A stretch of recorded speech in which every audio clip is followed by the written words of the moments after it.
6. Hello there. How's it going, fam? Look what I just found. That's right, fam. Just found this. Should we try it out? Oh, wow. Less than 5 ingredients with a scan me for your airdrop. Here's the magic part, fam. Got it right here. Give it a go. Whew. That was amazing. Refreshing. All the salts you need in your electrolyte premix. Definitely check out Crypto Rush now. It even has a bonus creatine. That's right, got to build those strong muscles, help with all that muscle recovery. Crypto Rush gives you the rush that you need to propel yourself throughout the day. Crypto Fam Radio, I'm your host Mountain Dew. Let's go get some Crypto Rush now.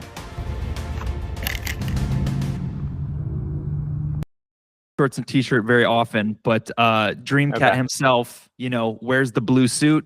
So this is what I wear when I do my podcast. So it's really just the framework, right? Image. The framework of the dreamer.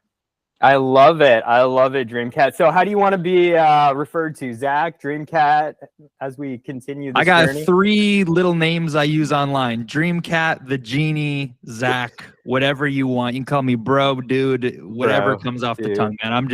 I love a good conversation. I love to, talk about Web3, the future, dreams. And like I said, our last conversation we had on X, dude, I was like, okay, I know this is going to be good because you're different up here.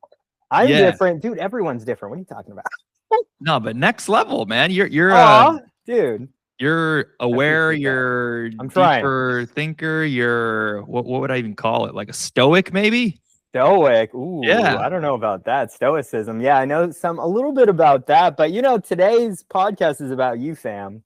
It's about your journey. You can ask me questions too. That's fine. I don't mind, having a healthy discourse. I think that's definitely natural as the conversation levels up, right? As we continue diving deeper into what we're going to talk about, which is mostly about your new beginnings, right? Your spiritual awakening 111, right? So I'd love to get just a quick synopsis of just like who Zach is before Dreamcat, I guess, and then slowly kind of work back, connecting the dots until we're basically like right here for today. So just take it away, fam. You have the space. I appreciate you being here as well. So yeah, love to be here. An honor. I'm very grateful. Aww. Thanks for having me. Yeah, thank you. So yeah, the beginning, I mean, yeah, today people may just know if they met me from Web3. Oh, Zach, he started up Dreamcat. He seems like kind of like a motivated guy, and he's really passionate about dreams, right? He tells us all the time he loves to chase dreams. He's a big dreamer, and that's kind of what people know. And it's not too far away from who I've been because I've kind of been this way since a kid. Just it had to find a way to express itself. So my ambition pretty much comes from lack, right? So like I grew up single mom, the low income housing, food stamps, blah, blah, blah. No one really cares. We've all had hard stuff in our life and it's no excuse. But for me, I was in a perfect environment where I was in a decent town, but in a different situation. So I saw the kids around me going on vacation. The kids around me had the Jordans that I wanted to wear, right? And it was painful not to have them.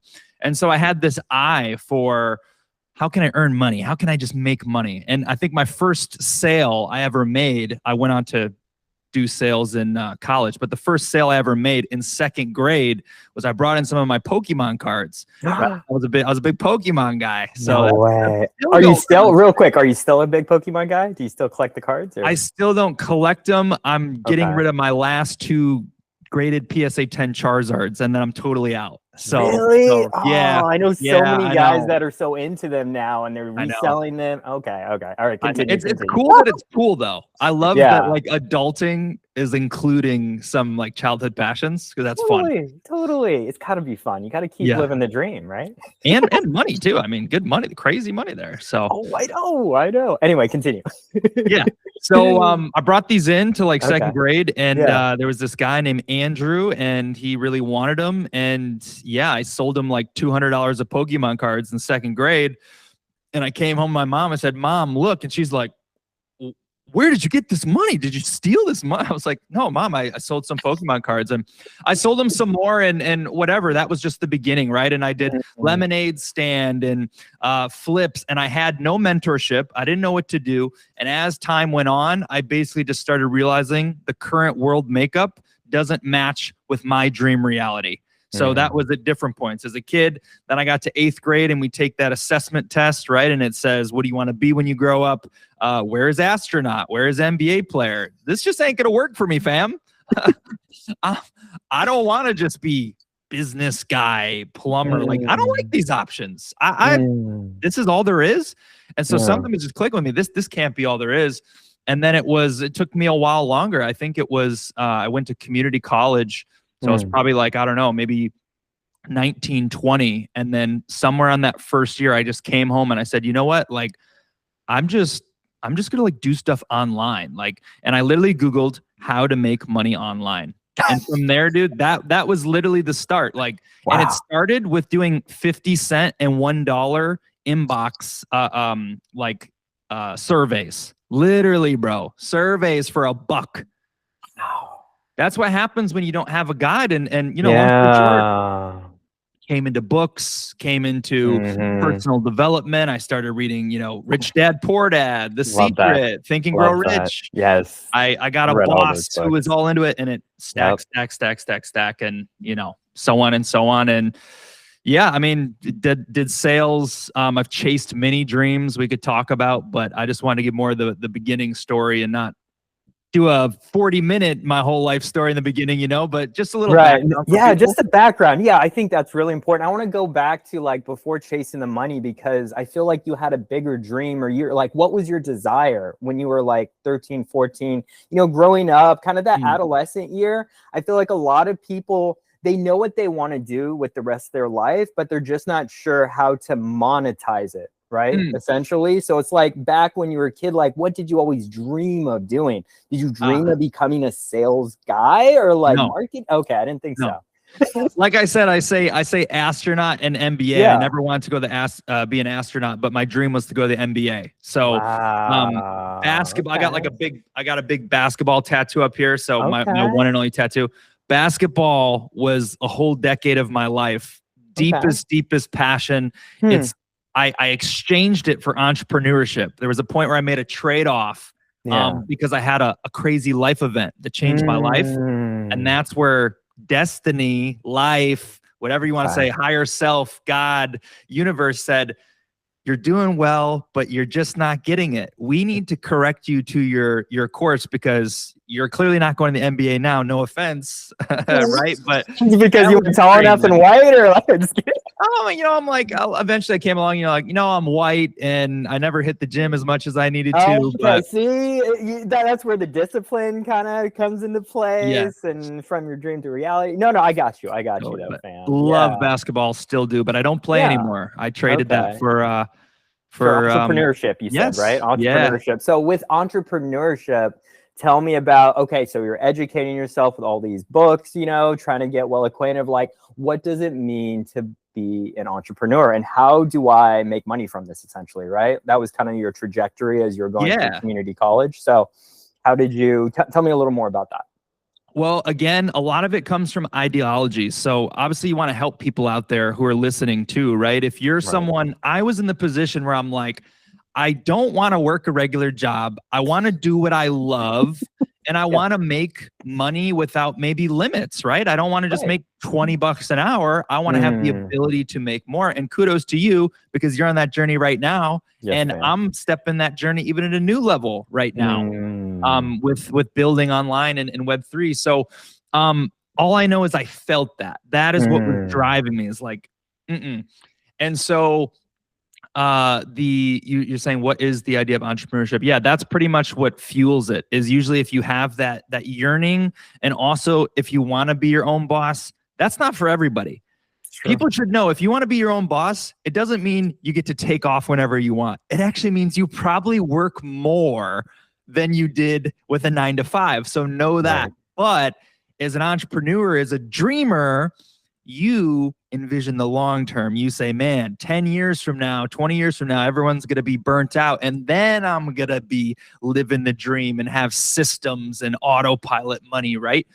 And so that was driving me. And yeah, fam, first business, like real business, was a hat business. So I was just reselling hats. I did wholesale hats. Interesting. And I was really good with keywords and marketing. So I would put up on eBay and I'd take this $6 hat, $6.25 was my cost. I was selling for $50 or $100. And I was saying, hey, grandpa, look what I got going on over here, grandpa. Got a hat. And that's how I bought my first car in college. My first real car that wasn't given to me. I used to have a clunker Chevy Cavalier, but then I bought a Mitsubishi Eclipse. Ooh, fancy. Yeah, it looks so sporty and cool, but right? Yeah. So yeah, awesome. you know, part of the journey. And for me, I'm unhireable, right? I'm sure I could serve a lot of companies, but I just you and me both. For me, dude. If you just know, you know. No, for sure. And I love what you were saying about entrepreneurship. You are your own boss. Essentially, you're working more hours than the traditional 9 to 5. But the thing is, you're working for something. You're working for yourself. You're working to build something for yourself that not only you will benefit, but the others around you that are part of your community benefit as well, right? The value rises all boats, so to speak, right? So tell me something. Okay. Tell me, how did you get into crypto? All right. I love asking this question. I think a lot of people obviously get into crypto because they want to make money, obviously. Yes. A lot of people do not make that money, but then they fall into community, right? And then they kind of get stuck in crypto because they're like, oh man, I'm lonely. I need friends, you know? And I'm like, I like this consistency. People are always doing these spaces, you know? So talk to me more about, I guess, how you fell into crypto, and then basically we'll start there. Awesome. Yeah. So I've definitely noticed what you said there is there are a lot of archetypes in Web3, and a huge chunk of them is the community lonely factor, right? Like, I want to make more friends. It's like a secret therapy, right? Because you're talking to people online who don't know who you are because the PFP, so you can say all your crazy stuff if you want. Right? So I've definitely noticed that one. For me, it was definitely money, but I attracted it. I actually attracted it to me. And this is a little law of attraction for people out there. And I'll tell you a really good story, twofold. And the first bit of it is when I found crypto, I was in a rock bottom, perfect timing. I was on the highest high of my life a year before, crushing it, speaking on stage, you know, making a lot of money, interviewing, bringing big time influencers like Grant Cardone. I got him in our office. Andy Frisella, I got him on our boss's podcast. Like Jack Canfield, all these people. I was on a high, bro. I was winning, and then I lost everything. I had to resign from my job. I had health problems. I spent every dime I had on health insurance, went in debt, $10,000, moved back home to my mom's house, sleeping on an air mattress on the freaking floor. When was this? What year? 2020. Okay, so COVID. Yeah, this was the COVID era, man. Right before COVID, this happened. And COVID just made it worse. So no, guys, we're not too far along. Okay. And this is what's encouraging to me is I was so lost then. Anxiety, panic attacks, bro. I just fell off completely. I had a head issue. And oh my gosh. I say all that to say I started climbing back, trying to build my mindset. And once I started getting on the upper hand, I still had this like little bit of greatness mentality, right? And I just want to flirt with it. And my tweets, I was tweeting, Twitter, Web3. I was tweeting and I was projecting the bright future. I started getting back into my positive line of thoughts. And a friend of mine saw my tweets and he's like, bro, dude, we just had the COVID crash, basically. You got to buy some XRP. Like, you know what? He's like, let me tell you my story. We reconnected, an old friend, and he told me he used to work at T-Mobile. As a phone salesman. And he said, dude, to be honest with you, I was depressed. I was suicidal. I was 30K in debt, and crypto changed my life. And he's a crypto millionaire now. My buddy, his name's actually Kevin Cage. He's got a big YouTube channel. He's a YouTuber. Okay. XRP, dude. He's an XRP guy. XRP. See, this is why I hang around with XRPers. You know what? Dude, I started an XRP. Is an XRP Maxi. So first project I ever bought was XRP. Okay. And my buddy said, dude, I'm just gonna you're my boy. We kind of disconnected, but he's like, you are we're just gonna I'm just gonna help you make money. Like we're navigating this bull, prices are so low. And I bought XRP, it went up, I had a bag. And from there, I started, I mean, dude, I went from 0 to like 6 figures in that cycle. I bought SafeMoon on day 3, the first meme coin I ever bought. Like I heard about SafeMoon. Came along the way, bought an NFT that blew up. Wow. So, right time at the right place. Right timing, right place. But there's one other piece to that. And so I mentioned all the bad, and I did get introduced to XRP, and I started changing my mindset. But somewhere along the way, we came into a new year. I don't know if it was 2021, but I remember it being Christmas, and I said, I'm gonna bounce back. And I got maybe a Ty Lopez course, a credit card course, and I set an intention. I said, this year my biggest goal is to make, I don't even remember the dollars. I'd be lying if I said, but I said I wanted to make a lot of money. I think maybe I said 6 figures. Sure. That was my goal. That was my intention. My number one arching goal was this year, I'm going to make money. And I tell people that's the year I made the most money I had made thus far in that journey, right? Was that year. And so it was literally manifested forward. I was looking for it and I found it. And that's what I tell people. It was almost like a decision and a state of energy that brought all the situations to me. Wow. How did you do that exactly? Tell me, how did you manifest? How did you let this law of attraction pull you to make that much money in that year? Exactly. Yeah. So it's actually really simple. So people, if you read up on it and you want to manifest anything, the first most important thing is, one, you need to decide, right? You need to decide and say, this is what I want.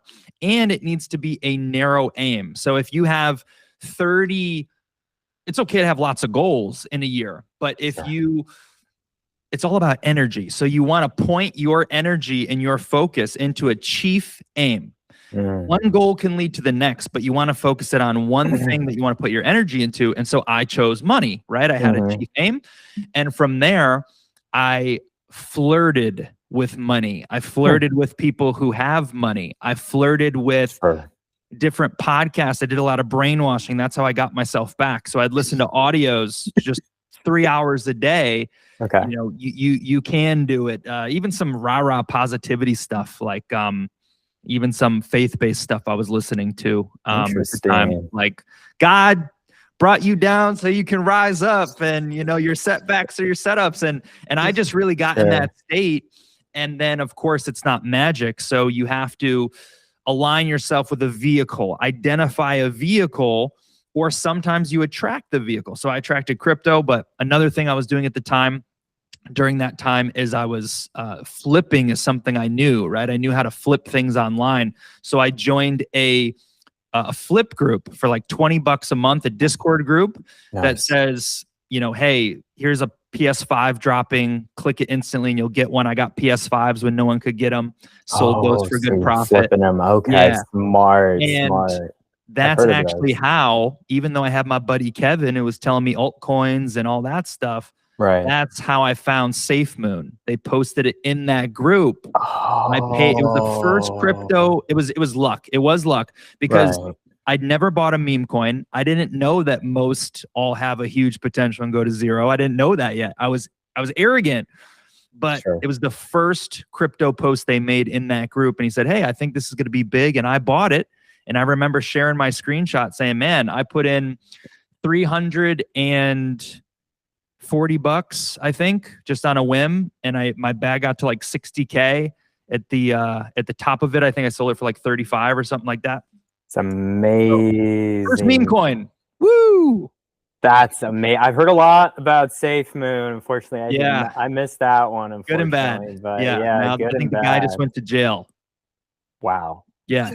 After all this time, he the main leader. They were funneling money and buying houses and cars. But hey, of course. Hey, it was good while it lasted, right? Good while it lasted. Thank you, SafeMoon. And that's the power of getting in early too, right?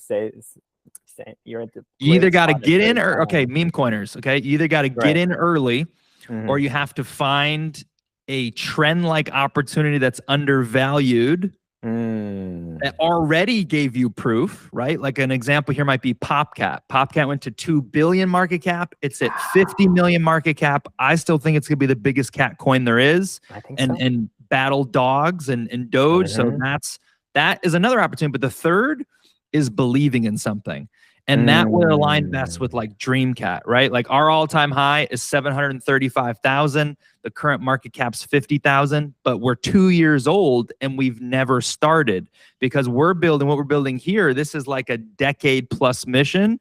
And it's not just about Memecoin success. It's not just about building and like motivating and inspiring dreamers. There's a bigger real world entrepreneurship mission on the back end of Dreamcat. It's a bigger purpose. So that we project that, we say that, and that's our little feeler of if you can do your research, if you can, we leave clues all over the place. If you go figure everything out and you look at it, then if you choose to believe, then you earn what you earn because you believe in something. So those are the three ways that I see. And this is how I love to invest. I invest things that people don't believe in. I love to believe in things, find undervalued things. And Memecoins is so great to do this because 90% of the investors only use the chart, right? It's what's pumping, what's hot, what's the ticker, and the quick rotations makes an opportunity for this because most people think Memecoins are one and done. But I am the believer of, maybe this didn't work out for NFTs, but I'm looking at what meme coins can last a decade because I'm going to get ahead. I didn't get XRP at 0.0001 cents. You know, I got it at 12 cents, which was good. But I want to say what meme coins are going to last a decade, right? Is it SPX 6900? Is it PopCat? Is it MOG? Is it Dreamcat? Is it what could it be? And so this is what I look at. And this is how I'm investing now with a long-term mindset for most of my meme bags, actually, for about half. I love that. So talk to me more about meme coins and talk to me more about the meme coin that you created, Dreamcat, and why it's so special to you. Oh, yeah. Well, meme coins as a whole. Listen, man. Listen, dude. I'm listening. Okay, you said a little bit of reverse. Give me a little take first on, sure. I just want to hear, because I don't know your full stance on meme coins. Give me your stance real quick so I can understand where you're at with these. Yeah, totally. Yeah, so I absolutely love meme coins. I think they're a great way to foster community, cultivate it, and really get people excited about crypto, right? So I'm pretty positive on meme coins. I know a lot of people don't like meme coins, especially currently. I think one of the biggest meme coins to date, and you know this, is Doge. Obviously, that is the OG of meme coins. And so Doge has really set the tone for a lot of these meme coins. So I'm a big believer in meme coins, always have been. I think one of the biggest community meme coins I really supported at the beginning, even before the bonding curve, was coins from the DigiJoin community. So their meme coins. I know Digi too, by the way. Yes. Yeah, yes. He was a big mentor of mine in trying to understand meme coins and the power of community around these meme coins. So I bought into his chart and I've been supporting coins ever since. And I've had NFTs. Actually, he sent me some. I bought some as well. I've staked and I've generated coins as their meme coins, and I've always been a supporter of meme coins. So yeah, that's kind of where I stand with the whole meme coin journey. But anyway, does that kind of answer your question? Well, man, I just want to know a little bit more. You know, we got to chat a bit, but I like to hear, you know, what if you think like, oh man, secretly meme coins suck, and I just want to talk about Web3, and then I'm like, meme coins are they have a place. Obviously, they have a place, and I just want to hear more about, I guess, like why you ended up starting your meme coin token, Dreamcat, and what you hope to achieve with it, you know, and then I guess your stance on meme coins in general. Yeah, so I guess sure. Let's start with we'll start with Dreamcat. So there's a couple missions, like I'd say the first basic one that everyone can get behind is the largest community of dreamers in the world, right? Now, I don't stutter when I say that. I don't flinch because I'm a delusional optimist, but Love it. I say that, but I say that alongside like that is a realistic goal. Like I don't know how to temper other people's expectations when they hear that. All I can say is what's inside, and that's what's most important, right? Your belief system. So through my life and other things, I've proven what's possible many times. It's a lot of the things I decided. Remember, I said you got to decide. Those things came true already. I've had the proof. So I saw an opportunity and I said, man, I see what Digi sees. meme coins are a great community cultivation vehicle. They're misused. Oh, let's buy butthole coin. Let's buy Hitler coin. Like, right? It's like, damn, that's think something a little more positive here, guys. Come on, let's go. D-Gen, everyone says F you, F this, and everything's a scam, and there's a lot of negative players. There's zero regulation. Right, Wild West, yeah. All these things is why meme coins get slander. It's also why there's the greatest opportunity to do the opposite. Another principle of success. Wherever the masses are going, you capitalize, but you go in the opposite direction. So the masses want quick, easy, short-term, hype. And I say, okay, we're going to be an early mover. We're going to plant our flag. We're going to claim the golden ticker, dream, because dreams is in movies, game shows, motivational speeches, cartoons, Disney movies. Everyone on earth has a dream. Everyone is in crypto to get money, which what does that tie into? Your dream coming true because you want something. It's universally adoptable. And once it hits mainstream, I think that will become evident with the push. But what I see is I actually see a vision where people who have good intentions can use the power of meme coins as sort of like a promotion tool, right? So imagine, let's just say you have, I don't know, you're an influencer, you're Mr. Beast, or you have a book that you're coming out. You know how it goes. Marketing can be a challenge, or, you know, you're building a brand, whatever, and you say, hey guys, you know, please share my book cover out there and I'll give you, you know, I don't know, I'll do a giveaway for $50. Like, retweet my book, share my book. Okay, that's one thing. But what if your product was directly tied to the meme coin in some way or represented that way? But now people willingly want to share it because they own stock in it. They own stake. They have the chance to buy into the big dream and directly benefit in the cult-like XRP community that I've seen, right? Think about XRP has the greatest marketing in the world. They have to. Yes, they're crazy. And I'm one of them, you know? Yeah, me too. It took me long enough. Honestly, my partner, like both my business partner, you know, like all of them have been in XRP for so long.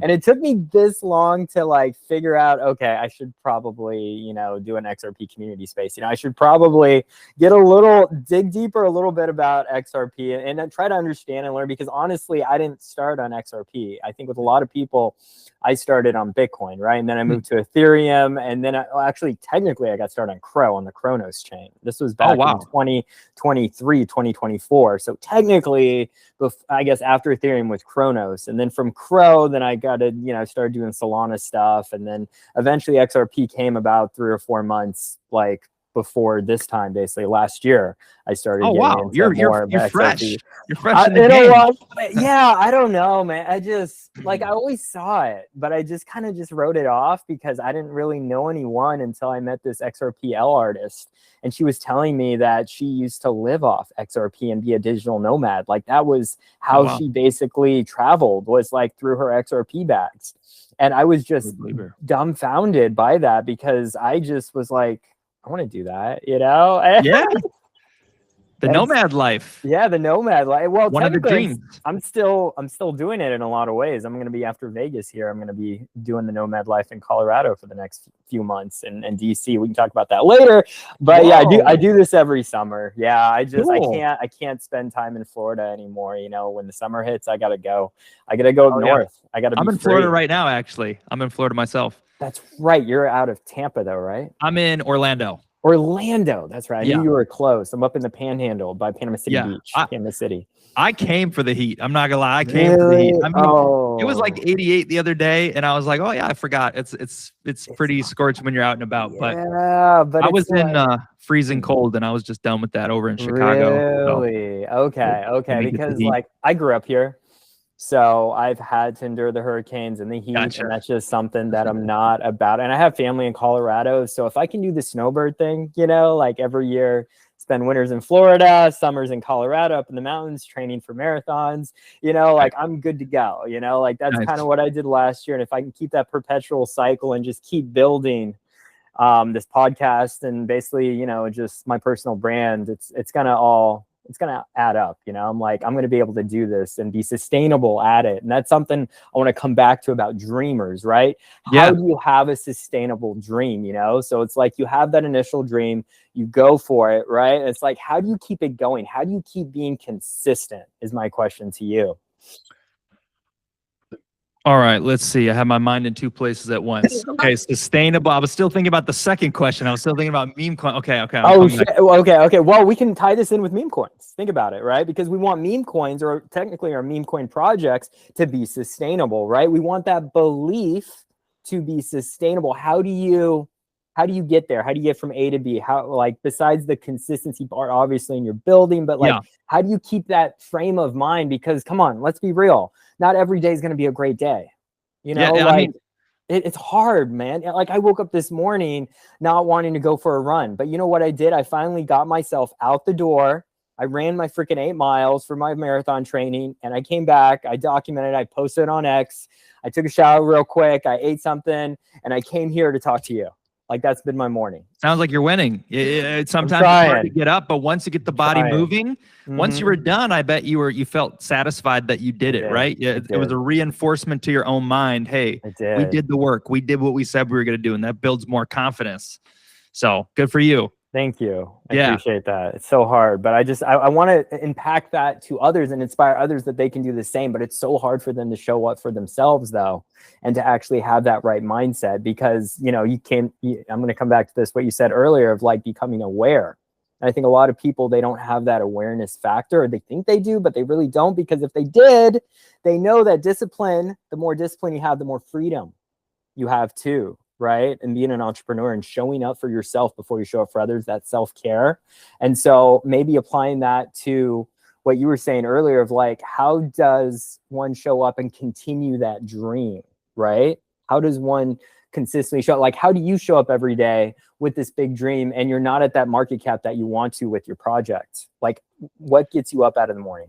Yeah. So okay, on what you said, discipline, right? Discipline's a magic word. It's a very hard thing to do. It's an X factor that makes the difference. In order to have that, you need two things. Okay. One, you need a big why. You need a reason that is bigger than the pain. The pain is the second thing that determines discipline. When you've been trying to chase a dream or get towards a goal and you keep failing yourself, I'm going to wake up early. I'm going to lose 50 pounds this year. Oh man, that was my goal in 2018, 2019, 2020. Once the pain stacks and gets painful enough, this is where change happens. When the hard things and the discipline supersedes the deep pain that you feel of failing, this is enough, a deep enough why to create a shift and support the discipline. And this is really just a psychological thing. So for me, easy answer, bro. I have a why that is huge enough to drive me. The market cap of Dreamcat is irrelevant to me. I've made $0 on Dream. I've put lots of money in there. I put $5,000 to start it off. I spent $700 this week on trademark attorney, $270 for stickers last night, new gift stickers, $200 to renew the Hostinger website. So for me, it's an expense today, but people don't understand what I understand. I'm building my empire here in Web3, right? I see the vehicle. So this is an investment to me because I'm building this for the long term, and I need this in order to make the big dream come true. So if you want to look at Dreamcat, what's like on that whole discipline, what keeps you going front?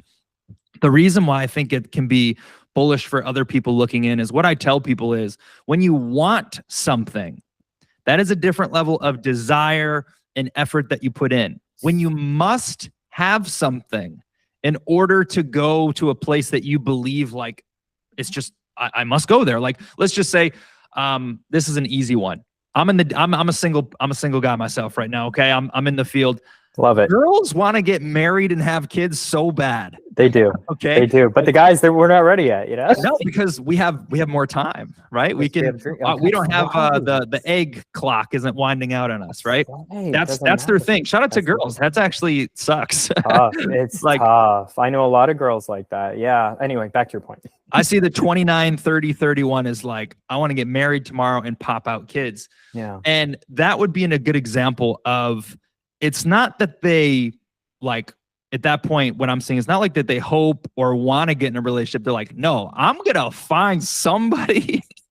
As bad as that sounds, like that's what I sense, some of the desperation. Like, I'm going to find someone and I'm going to get married, right? Like, that's what I see. So for me, and at least for my dreams, they aren't based on, I want these things. I have to do things. And so when you pick this is how you achieve a good life, by the way. Make a humongous dream, a humongous beyond the stars dream. And then on the pursuit of getting there, you stumble into some other people's dream. So for example, this past December, I was blessed to go to Moscow, Russia, St. Petersburg, Russia, London. Wow. I went to Paris, France. I went to Cologne, Germany. I went to Vienna, Austria. I got to see some of the best Christmas destinations in the world.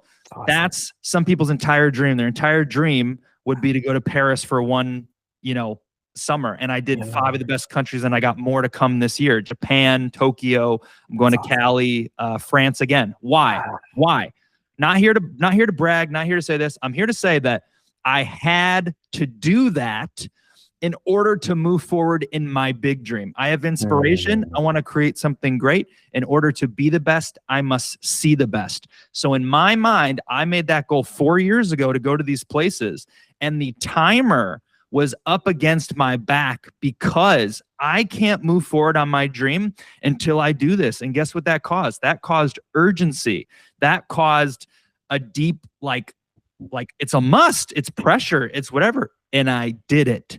But some people say, man, maybe I'll go see London someday. That would be a dream. It's a want. It's a hope. It's a wish. You need a deeper why. And so the why behind dream is my life's biggest dream. So Dreamcat is a piece of the puzzle. You see this setup, this podcast? I was going to mention, the whole Monopoly thing. I'd love to hear more about that. I could tell you an amazing story on those signs. This is synchronicity. We'll get into some of that stuff. Okay. I told you we could talk for a long time. No, I told you, man. I got up to 3 hours, bro. I'm here for it. Let's go. We've only scratched the surface, only 38 minutes in. So, might as well, you brought it up. Tell me about the Monopoly sign. How does that let me tell you first on this that I used to have a podcast on my vision wall back in like 2019. I wanted to make one. I thought it was something I might do.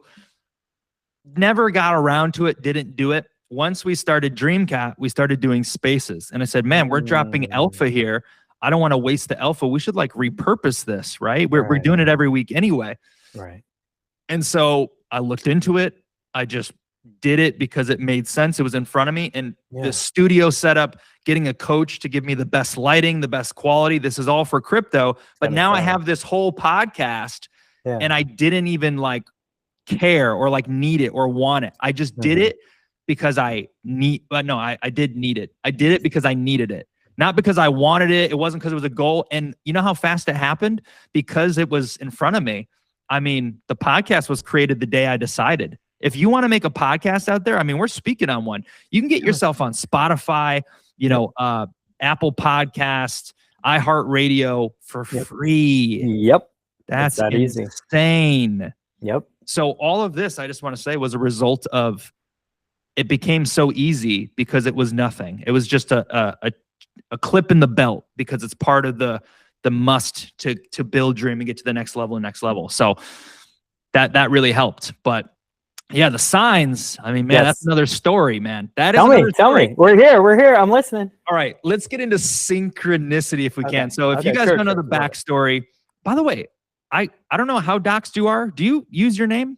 I don't use my name. Just call you Fam then. Well, I used to go by Do. So Mountain Dew, you might have seen that reference. Just do the do. And so that was my OG crypto name before Crypto Fam Radio. I've had many evolutions, fam. I can just call you Crypto Fam Radio. That's okay too. Sure. You can call me Fam. That's fine. Fam then. Okay. Sounds good. So with these, if you guys don't know the backstory, we talked a week ago. We did you were doing a space, it got going, it got hot, got a lot of people there. It was awesome. Saturday. And people love it. We touched on, it was awesome conversation, awesome show. And we touched on a little bit of awakening stuff, a little bit of maybe it's like a little metaphysical, a little, synchronicities. And that's a huge part of my life right now. And this is a very, very interesting topic because to me, it combines with self-help and personal development, which is what I'm all about, right? It intersects. Now, about these signs. Okay, let me tell you about these signs. And this is an incredible story. These signs popped up on Facebook Marketplace when I was, at the time I was actually living in South Carolina, okay? This was actually where I lived before Chicago. I lived in South Carolina last. I moved here about 6 months ago to Florida. Okay. Those signs popped up on Facebook Marketplace. They were $500 for all 4, which was a great deal. These signs are about $400 each, brand new. They're quality canvas, great signs. Yeah. Good size. So I saw them and I wanted them. I replied right away. I'm like, oh my gosh, I want these. And I made a mistake. I tried to get cheap. So I was like, hey, would you take $450, whatever? And I rubbed this chick the wrong way. And like, she didn't reply. She left me on red. And then I was like, then I overthought it. I'm like, oh man, like, I'm sorry. Like, I'll look around and I'm sure I can find another $50 somewhere. Like, I don't know why I cheaped out. I did. Dumb mistake. And she wasn't replying to me. I don't know. She just shut me off. I was like, that sucks. I really wanted these. They were still online a month later. I called my friend. I was like, dude, these are still online. These signs, by the way, when I first saw these signs, synchronicities, these are meant for me. This is what my mind told me. These signs, risk it or lose the chance. Time is money. All in on your dreams. Build an empire. I have 2 more in my room that says chase the dream or pass, go, collect your dream. It's pass and go on the Monopoly board. But the 6th one is cartoon characters that says $1 billion empires. And it has Mr. Burns. It has Donald Duck, the McDuck, rich guy. There's one other on there. And that's how I see Dreamcat. And I always said I used to have this big goal. I used to talk about billions before Memecoins, before anything. I used to be billionaire by 40. That's when I was arrogant, right? That's when I just wanted money still. I didn't have a deeper why. I didn't want to serve the world. I just want to be rich. It was empty. I saw that and I said, these signs are meant for me. I am supposed to have them. Literally, she posted them for me. These speak to the next journey of my life and the affirmations and the things I want to profess as I'm building this way. They were still up after a month. I was like, gosh, I got to try to get these. I called my friend. I said, this girl hates me. I need you to message her on Facebook and you try to pick them up and I'll pay you the money, please. He's like, all right, dude. And he's like, well, I'll pay for him and you pick him up. I'm like, no, I can't pick him up. If I try to get him, like, she just hates me or something. That was what I was thinking, right? She's ignoring all my messages. They're still available. Why doesn't she want the money? She must just not need the money. And it's a principle thing. Right. So I go through him. I try to do it. He messages her.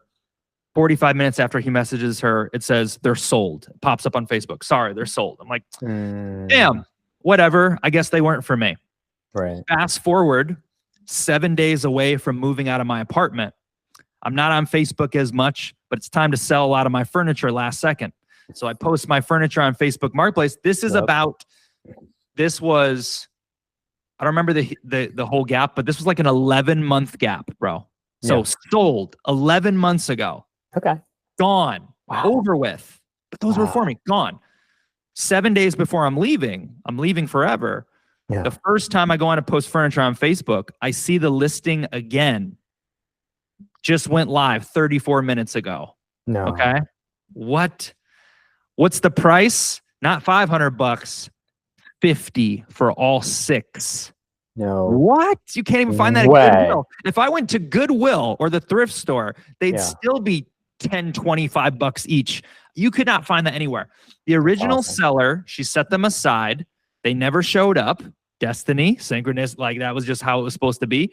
And she got busy and she's like, I just need this crap gone. I messaged her again immediately. I said, I'll pick them up right now. It was like 10 at night. Pick them up right now. And I did. I got them. Now, the timing of this, and this is 2 parts. There's a better part. The timing of this is, if I didn't see that, okay, I went to post my furniture. That's a crazy coincidence. 34 minutes, she just posted them. Coincidence. If I left 7 days later, I wouldn't be in the area and be able to pick them up again. Coincidence? Maybe. I got here, I set them up, I set up my studio. When I got here, I still had plans to work, okay? I was still doing some gig work and some other things. That's another thing to talk about. While you're chasing your dream, you may not be able to be full-time. You may have to, I chose gigs because I could work on my own time, flips, different gigs that you could do out and about. I chose that. I was still doing that. When I got here, I thought, to be real, I'm a faith-based guy. God led me to Florida. Like this was in my, like, this is where you need to come next. Cool. I love it. I trusted the plan. I know I was supposed to be here. When I got here and I tried to do what I was doing before, all the doors slammed shut in my face. All of them. Everything that I had planned, all the outlets, even for a minute, I looked into like Uber. I'm like, maybe I'll just do like Uber or something, do that on the side. All the doors slammed shut in my face. And I was having stress about a month into moving here. I do have a nest egg. I do have some savings that I can live on. I'm blessed. That's good. Right? I'm blessed in that way. Thank you. Yeah. But I sat in this chair about a month in, stressing for like 3 days. And I said, I got to figure out what to do. I need to figure out what to do. Like, is this the sign? Am I supposed to like go all in on my dreams for the first time in my life? And I sat here frustrated on day 3, and I just turned around in the chair for the first time and I started reading the signs that are right behind me. And I read them in sequential order. Risk it or lose the chance. Time is money. I'm wasting. What do I do? What do I do? All in on your dreams. Yes.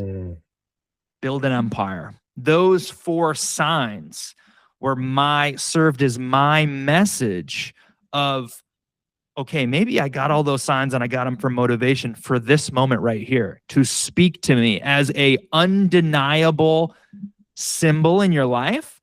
And then it gets better than that. In this whole time when I'm frustrated, everyone has guilty pleasures. Thankfully, mine isn't hard drugs. It's ice cream. Hey, there you go. You got to have something. I go to the gym too. I work out a lot, so I'm not, it hasn't gotten me in trouble. It's okay. But don't worry about it. It's just if I get stressed, I'm like, man, ice cream's good. Ice cream's a good pleasure. What's your brand? Ice cream. Okay, so Ben and Jerry's. If I'm getting the pint, I get that a lot. I can also do Haagen-Dazs. I hit Haagen-Dazs too. Okay. But Florida guy, have you ever been to Brewster's? Yes, I have. Brewster's is pretty good. 4-scoop waffle cone is my jam. Oh, damn. Okay. Dream big. 4-scoop every time. This guy. Oh, I love it, man. I love it, fam. Yeah. I'm a big Magnum guy, so I'm like, gotta have Okay. Nice. Yeah. The bars. Just the bars, man. The sticks or whatever. Because I don't feel guilty because it's just small, right? It's after the stick, I'm done, right? It's not a freaking pint. I don't have to keep scooping. I'm like, just the pint, so I don't feel too bad. But if I get 2 bars, then I feel really guilty. So I try to like, all right, just the 4-box thing, and I'm just 1 a day kind of deal. But like, since I'm doing my marathon training, dude, I've pretty much cut out all sugar, all processed foods. There's that discipline. Healthy. It's just, it comes with time and consistency and knowing what you want and going for your goals and going for those dreams. Big enough why. Let's go. I love that. Yeah. So I said, okay, like I'm figuring this out, whatever. I think I got it. I'm gonna just go get some ice cream, right? Like go get some ice cream. So I've only been here 1 month, and there's 2 ways to get to where I want to go. And I took the one that I normally don't take for some reason. I've been Brewster's like 3 times. I took a new route. It was my 4th time in 1 month. I know Brewster's. They had that in the Carolinas. Okay. I go a different route. Okay. I'm in my head. I'm kind of on autopilot, like you can see the road, but your mind's somewhere else. Yep. I'm in my mind. I'm thinking this. Maybe I'm like talking to myself in my head, and then I snap out of it, and I said something intentional in my head. I'm like, man, I just, got to figure this out, or like, what is the answer? And then I look up, and as I go under the underpass, it says like Dreamer's Lane right there. And I was like, I got chills. I said, okay. I got you. Universe, God, higher self, whatever you want. Okay. All right. Bet. So all in on my dreams. So that's what we're here for, bro. I've told myself I'm never going to work a job again or a gig. I'm going to put the pressure on. I have these funds, and I like to play a game called Do or Die. that means you have to make it. Because for me, it's not an option to go work. That's the mindset I put is I'm just not meant for that. If the pressure's on, we make diamonds. And so this is going to be a very interesting 6 months. And this is where I hope to create on social media in the same way that you are as a content creator. And I'm taking a course on that, and monetization efforts is the goal. So I want to monetize through social and make that, just if I can pay my goal was double what my bills are. So like my overhead, double that. And that won't make me rich, but that'll give me unlimited time essentially, where if I'm making content online and I'm getting paid, that content is about dreams. So it's not like I'm doing something completely away. It's completely aligned. It can funnel into Dreamcat. It can funnel into my personal Twitter. It all adds up. And so it's most aligned with my highest vision. And so I feel that's what I'm being led to. And then for the people out there, this happens in your life when you sometimes an inner voice, whatever you want to call it, right? Different religions, whatever, God, universe wants you to make a shift, and you see it as a hardship, as a setback. That's what I saw when I was sleeping on my mom's in my mom's house, right? But it set me up for crypto, changed my life. It's why I'm here with you today, because of that. I'm not working anymore. Like I was in a 9-to-5 that I loved, a dream job, an incredible job. I worked there for 1 year. It's over now. I got my degree for that, everything.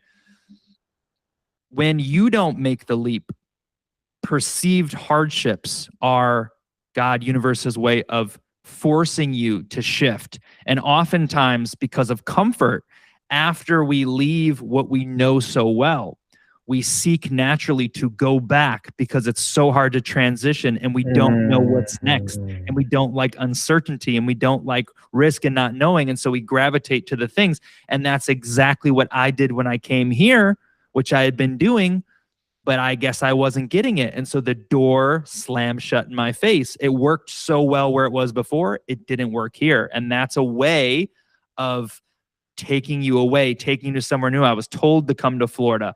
And that's maybe to get me to the next step of the journey. And I've had 3 or 4 of these in my whole life where the door slammed shut. Happened to me with basketball. I didn't stop playing basketball. I got a concussion in college. I got knocked out of the air, and I couldn't watch TV, work out, drink, party, college, anything.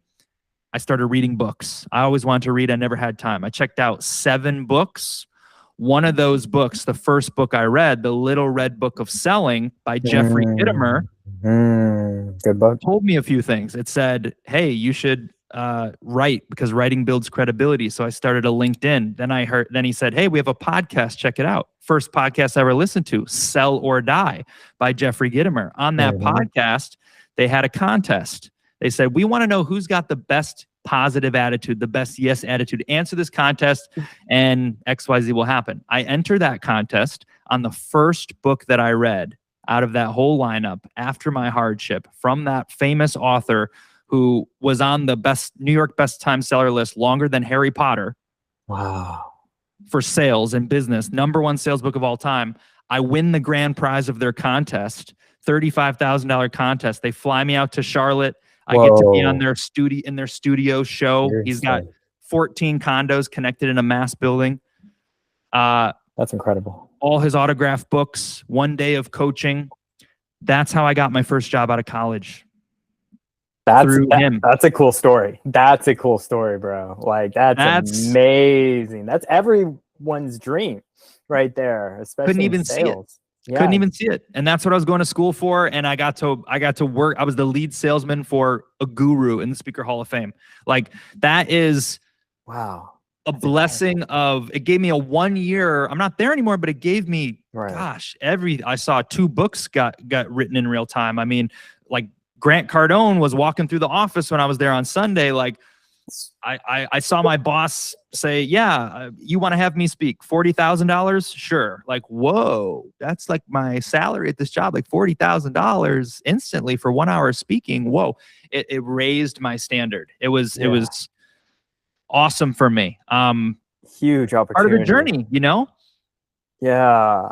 And then you like you just crashed, and then you're like rising again, basically. I got these debilitating migraines. Okay. About the end of 1 year, I was on a winning streak. I just closed huge sales. Everything was in my life was on fire, and being booked for podcasts, and I huge fall off, was forced to resign, move home, anxiety. Yeah, you told me that earlier.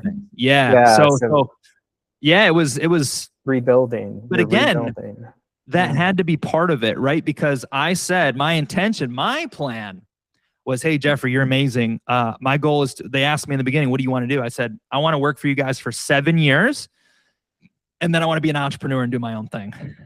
And so little did I know the time frame was sped up tremendously. And right now I'm grateful for that. Like I can see it's harder. It's maybe less sexy, but I've got so much experience to where now I finally feel like I know exactly where I'm going. Like I know my life purpose. I know what I'm doing. I'm confident in it. I'm not trying new things and wondering. Now I know. And that's the gift of discovery in your own life, Self-discovery, right? Finding yourself. Yes. Being aware. And I want to get more into that too, because I feel like after college, you had such grandeur, so much opportunity. And then, due to debilitating migraines, had to resign, all that stuff. So you had to move back to your mom's, it's like all these, you were like here, and then you're here, and now you're going back up to that spot that you once was. And it's like, I feel like you're rediscovering yourself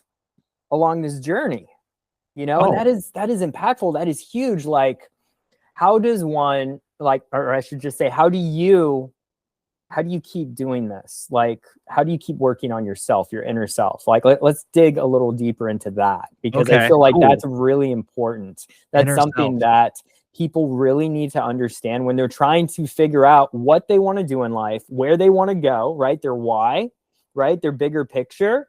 And of like, because, we hear about this all the time on different podcasts, YouTubers, and it's just like, tell me more about, how you keep rebuilding yourself, because I know this is really tough for you, right? Like self-development, we preach about it all the time, right? But it's like, how do you on a personal level do this for yourself? Yeah, man, the inner self in the building. Well, let me say this. What I'm about to say is my messaging is for the dreamer, right? For someone who wants to achieve their dreams. Understand this, that 93% of people with ambitions do not make their dream come true. That's pretty, that's like what's the right word to even say? That's like 9 out of 10 chance. Yeah, that's kind of like, damn, what are my chances then? Not good odds. So people need to know, okay, what differentiates you? If you want to be part of the 7, obviously you have to do things differently. Right. So the inner work for most people is neglected. They're going about their life, doing what they want. Friends, maybe social life, job, career, relationship. They're just going about life. As a dreamer, maybe it started as a hobby or a passion. Now it's like a job, is inner work and self-development. So I seek it out deeply. Most people don't read after high school's over, after college is over, right? I'm reading like 3 different books. I got my 20 minutes reading here, reading before bed, reading after my meditation. By the way, we do the same practice. I heard you talk about it with a friend. We can talk about that too. Yes. I shouted you out to my people after the fact to say, look what he's doing. You talk about the meditation, reading. I do the same stuff each morning. Smart. Awesome. Readers are leaders. Yes. Dude, come on. You gotta be.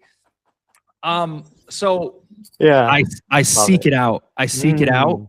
Self-education, right? And there are levels to it. There is, okay, I'm having this anxiety inside. They told me I need to take these pills, but that doesn't make sense to me because something caused this. Why could I just take a pill? Something caused this anxiety. There's a root cause. Every cause and effect. Every effect has a cause. So I said, I'm not accepting that. I'm going to figure out the why. So inner work there, done on myself. Do I have unforgiveness in my heart? Did someone betray me somewhere and I'm holding on to this weight that's hovering over my chest subconsciously? And I didn't realize that I needed to forgive. Part of my healing was forgiving 2 people who wronged me deeply in a very emotional way that cut deep to me. And I had to practice sending them love. And on the first day I did it, a huge weight came off my chest. I said, whoa, I didn't even know that was there. That's a piece of it, right? Then I had to understand anxiety of, man, well, it's really just my thoughts, and anxiety is fueled by lies that we're telling ourselves on repeat. It's the anxious things people fear are irrational, right? People are scared to fly in a plane. This plane's coming down. Do the math. How many planes come down a year? How many in America, right? Very rare. 30 millions go. It's like 0.00000. Yeah. So irrational. All my fears were irrational. They were built up. So I had to identify that. That's one layer. I've gone through the different layers. The most recent is my spiritual journey. That is willingly inner work that I sought out to discover. And man, holy moly, is that something? And then the inner work, of course, of the self-development's always ongoing for me. So self-help, personal development, the belief systems. And the thing with those is you have to do it. It's just like school. The more you study, the more you become a master. Knowledge is not power. That is a cliche. Applied knowledge is power. There we go. Oh, yeah, I heard that before. I know about that. But you're not doing it. You're not doing it. I am also victim to this. I have known what to do before, and I have not done it because maybe I didn't believe in it 100%. Maybe I needed to, maybe the Bible told me this and Tony Robbins told me this, but I had to hear it from Neville Goddard. And I said, oh my gosh, they're all saying the exact same thing. It was true all along. Now I believe in 100%, and I'm going to step forward and trust that principle. And oh my gosh, it works. So the inner work is, again, as a dreamer, the inner work is work. You got to seek out things that aren't a requirement of life. You have free will. You can do whatever you want. You can watch cartoons. That'll feel good. But why are you so depressed and anxious inside? Because you're neglecting. You have a purpose on this earth. Every human being, as long as you're not an AI or an NPC, okay? I think there really is NPCs out there, by the way. I really believe it. Seriously, you don't know unless you actually meet them IRL, you know? And the eyes. Oh. Some people's eyes are dead. Do you pick up on this? Not yours. I'm saying some people's eyes. I was pointing. I wasn't looking at your eyes. I don't think that about you. Thank you. But some people you meet and they say, okay, here's a principle. The eyes are the window to the soul, right? I've heard that. Yeah. When you look into people's eyes, I'm very like, kind of like a little bit empath. Like I feel feelings of people. I could see that. And sometimes I'll walk past them at the grocery store. I'll be like, oh man, that girl's in so much pain. There's no tears. I just feel it instantly by looking at pain. Yeah. And when there's people who, a lot of times it's like the celebrities, that's a little conspiracy, right? The celebrities are always wearing sunglasses. People talk about like clones and stuff. They say like, could you believe in this? Is it because the eyes tell all? And when you see the eyes, you can tell when people have no life force in their eyes. So the soul that any real dreamer and human has is reflected through the eyes. You can see the vitality, the life force really deeper in the eyes. My emotions show you, my hands show you, but really it's in the eyes. And you can see people who have just, there's nothing clicking. It's the dead eyes. And that's a little conspiratorial, but some of the spiritual path people like Dolores Cannon, I don't know if you came across her at all ever. No, I haven't. Who's she? She's a metaphysical teacher. She was a hypnotherapist. Interesting. She would put people in hypnotherapy and explore past life regression. So that's like really deep. I don't know how deep you are in your journey. That might be like weird. But no, I was getting into hypnosis last year. So this is interesting. You? Yes. The cartoon artist, Scott Adams. I'm not sure if you're familiar with him, but he just passed away about a month ago. Oh man. He was the creator of Dilbert. Remember the comic strips? Oh, yeah. Scott Adams. He had a podcast. Yeah, he ran a podcast, Coffee with Scott Adams. He ran this podcast for years, but I was a huge supporter of him. I bought all his books, but he's a trained hypnotist. Oh, and he's also in persuasion, right? He's in a lot of his books, and he teaches you about persuasion, about how Trump does the things he does. And I've learned a lot of his techniques based off my own marketing. So it's really interesting that you're talking about this person specifically, because I'm like, I try to show up and brainwash myself constantly every single day. Self-hypnosis, right? Yeah. And this is a determining factor of how I show up for myself, right? Before I show up for others. Because when I do, I'm already preset. I'm already preconditioned. I'm already positive, uplifting, and encouraging, because this is how I want to impact the people that support me. I feel your energy come alive right there. Yeah. Definitely not an NPC. Okay. But anyway, back to these NPCs, because I think you're onto something about that, because a lot of people are like, are these aliens then? Are they actually really human? You know, it's like, not to get a little conspiratorial, but I want to get into this a little bit, because you're not the first person that has brought this up. So that's what I'm saying. And a lot of even the Charlie Kirk thing. You know, I won't go too deep into conspiracy stuff. I know it like the back of my hand. I bet you do. I don't want to publicly put my name on it yet. Sure. No, fair enough. But I would say this is a conspiratorial time, right? A lot of things that used to be conspiracies are true in today's age with everything that's coming out.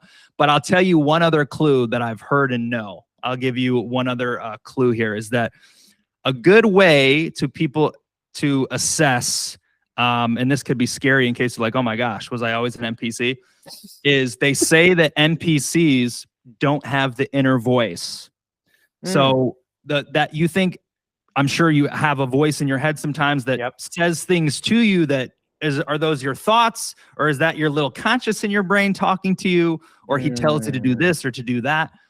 That is something allegedly that NPCs don't have. And basically what they are is they're the people who are the most reactionary. So oftentimes you see people who are always chasing the next thing, right? Like, oh man, Ukraine, and Russia this, and Iran this, and Gaza, blah, blah, blah. Like always going to one thing. They're screaming at the top. I'm not saying it's like, I'm not trying to say it's like liberals and politics. That was just one little thing. I'm not saying that. That's just one thing I think of is, why are these people so mad? Why are they screaming about nothing? Right? It's like, just doesn't make sense. Right. They say that the people don't have an inner voice in their head, and that's one way to know. And so they don't actually know. The thing is, if you really want to study like actual NPCs and believe in it, the study is on it, is that people don't know that they're an NPC. They live a normal life, they have a normal job, but maybe they can't find that dream. Maybe they're like, I don't know what my purpose is, or that's where their eyes are dead. Going back to it, every person who has a soul, an NPC does not have a soul. That's the thing. They're still human, they're still normal. You could have some friends, you could talk about sports, they can buy crypto, all normal things, but they don't have the divine spark, which every real human being does. If you have a divine spark, which I'm sure the mass majority of people is, those people on earth, you have a purpose. You have a bigger purpose. It's not just to work your job. It's not just to have kids. You have a deeper purpose. And what is the earth model? Well, man, we're so wired to, I need to get a job because I need to make money so I can pay for my credit card debt, my Gucci bag, my car payments, my house. And oh man, I'm basically just in the rat race, a slave to money. Yeah. You may get caught up even as a soul-based being. A lot of people are in that. They're just, they've never done the inner work to discover, is this what I'm supposed to do with my whole life? Maybe they've been given synchronicities, but they're not attuned to them, because the part of this earth, this is also in the metaphysicals, new age stuff, is that my view on earth is that earth is a school, okay? Earth is I don't know how deep you are on this, so if I get crazy, take it away. No, I'm listening. I don't want to weird you out. I may already know this, so just continue. Okay. Well, my take on things, I'm happy to share this, is the way I see Earth. Do we live in a simulation, real quick? Do we live in a simulation? Yes and no. Okay. So I don't want to say all my beliefs, but Earth, the way I see it, is a school. Okay. One of many schools. If you go to Dolores Cannon and you look at hypnotherapists, what she does when she puts them in hypnosis is she brings their soul to the front. A soul can't die. Energy cannot die. energy. When you die, your soul moves forward. A lot of people believe that. Maybe I go to heaven, maybe I go to hell, maybe I'm reincarnated, whatever you believe. Okay. The soul does not die. So the soul is, who knows, 10,000 years old, 20,000, who knows? What is the answer? But she, through the hypnotherapy, puts your conscious to sleep and brings the soul to the front to speak to the inner you. And that inner you talks about past lives or different periods of time. Because that's showing that the soul energy is always being repurposed. Okay.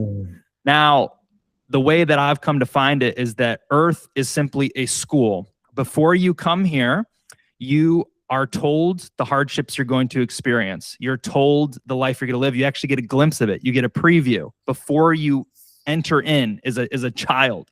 But the game with Earth is that the thing is that you're coming here to develop your soul.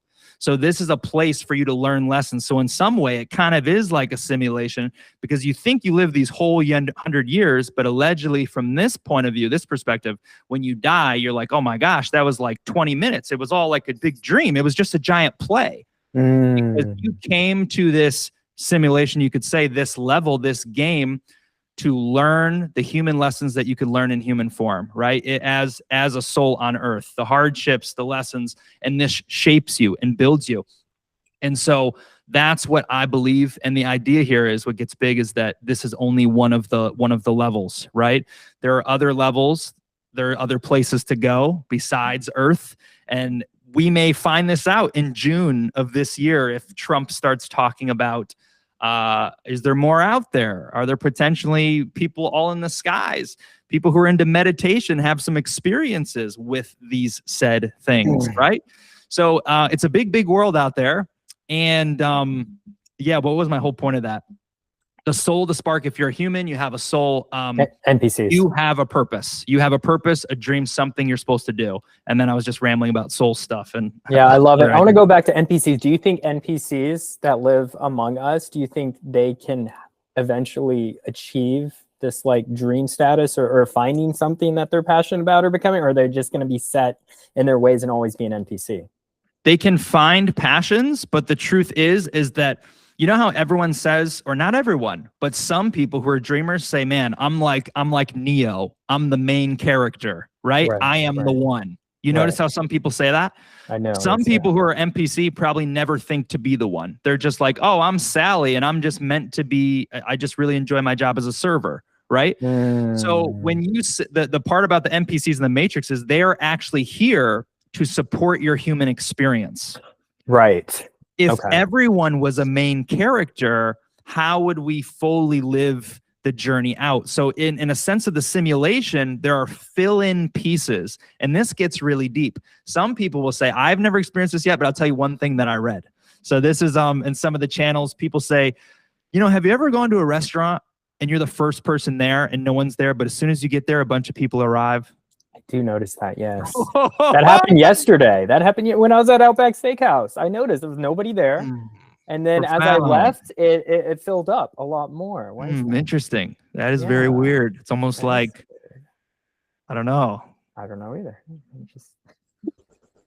It was nearing dinner time when I was leaving, though, because I got there. That's what we tell ourselves. You know, it's during dinner time, but I don't know that for sure. I haven't looked at, but the cool thing, let me tell you something cool about awakening and personal development. Go for it. Yes, love it. When we have this conversation right here, this is profound. And anyone who listens to this is profound, because if a lot of people have experiences that are cliche and they don't talk about, because it's like, oh yeah, you know, that was just something random, or that was just a weird coincidence.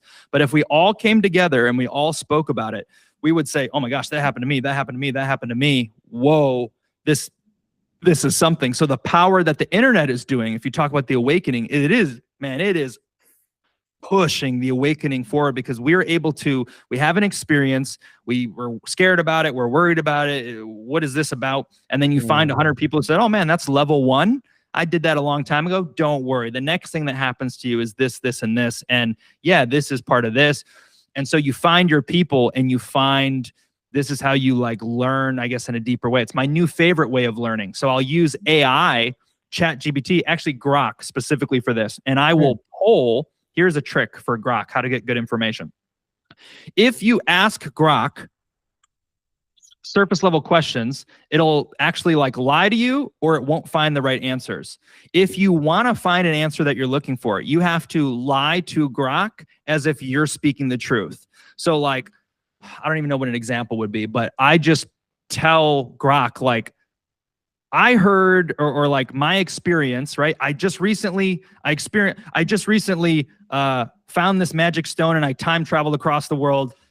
Go on Reddit and I don't know, YouTube comments, X, and pull me everyone who shares this similar experience.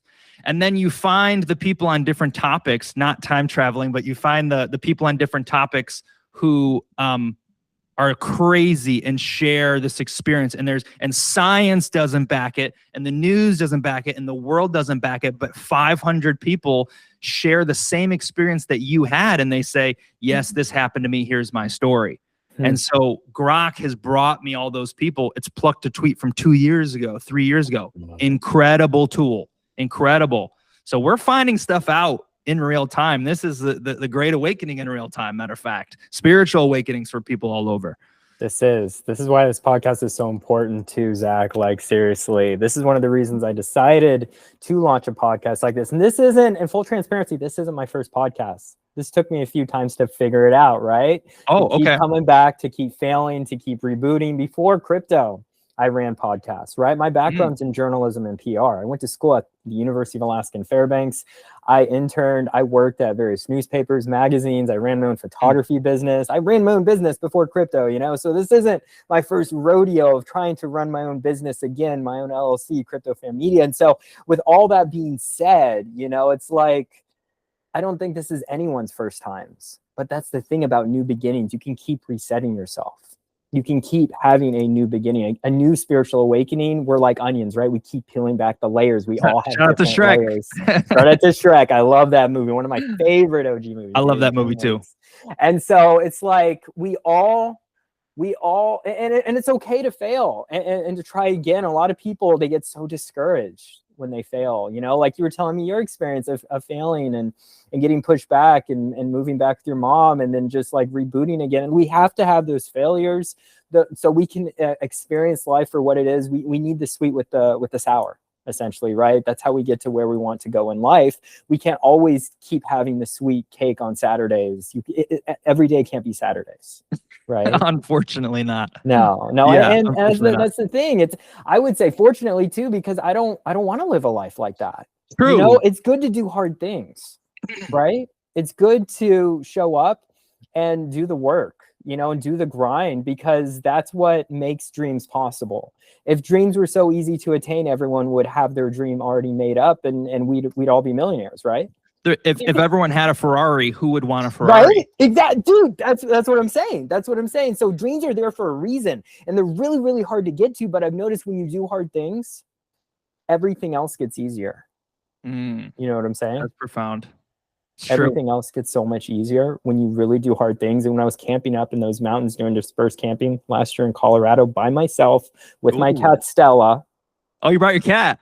I brought my magical black cat Stella. She's my emotional support animal. It was just me and her up on those mountains doing elevation training, running X spaces. I had an awakening. I went on a few vision quests, not gonna lie, and I came to terms with myself, and what I really wanted to do in crypto was to support communities in crypto that have visions on trying to build a better life for themselves. You see what I'm saying? And being one of the best space hosts that I wanted to be, and then coming to terms with just the end of last year and seeing IRL events and seeing how that changes your perspective on building rapport with people and building real relationships where people will not only like you, but trust you and start paying you.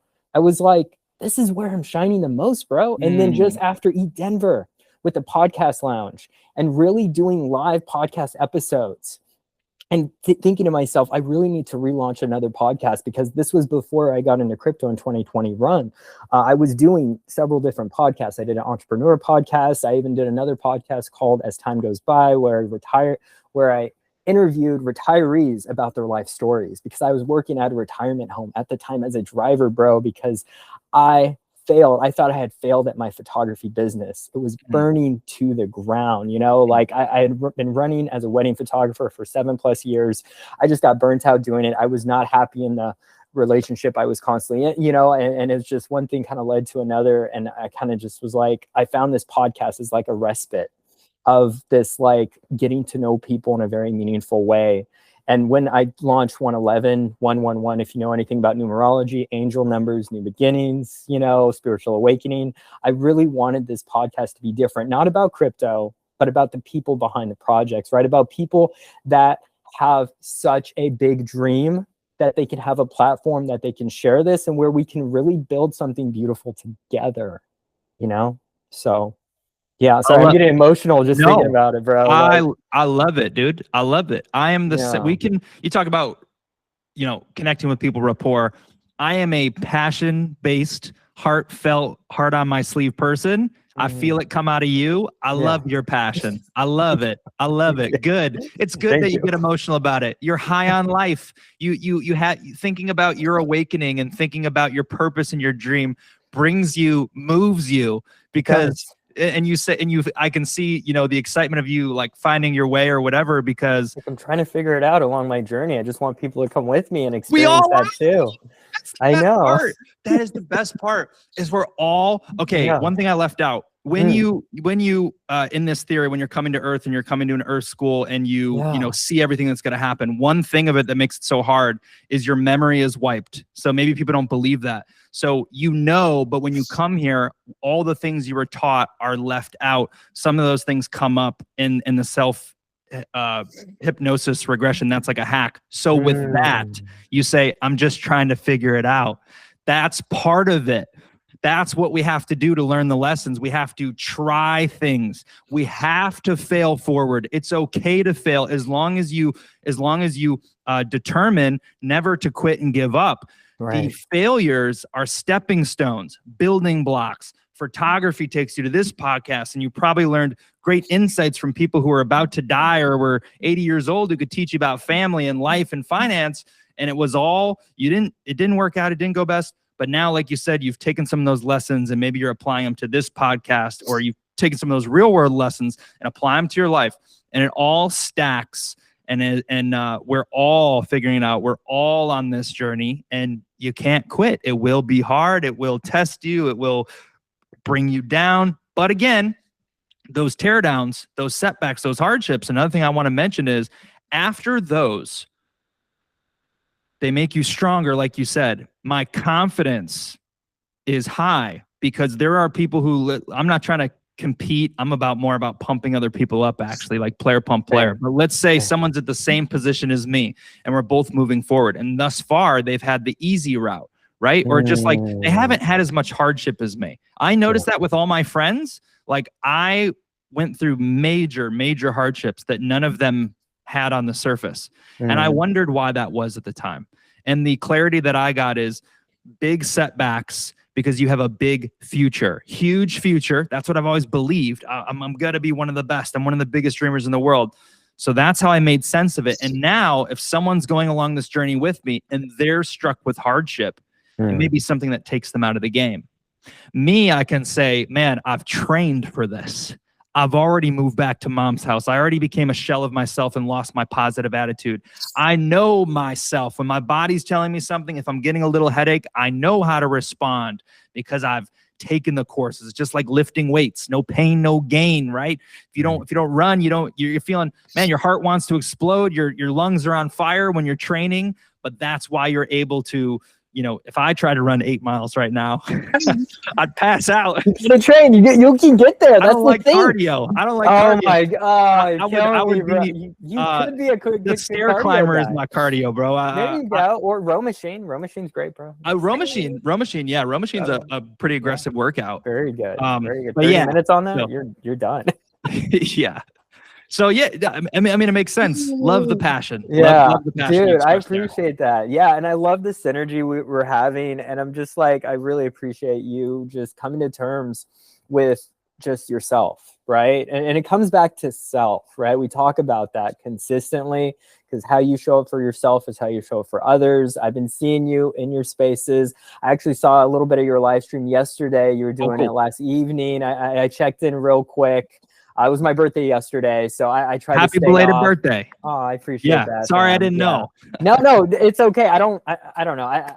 I feel weird just announcing it to people because I don't like when people know my birthday, because it's, for me, it's like, it's irrelevant. Like, age is just a number.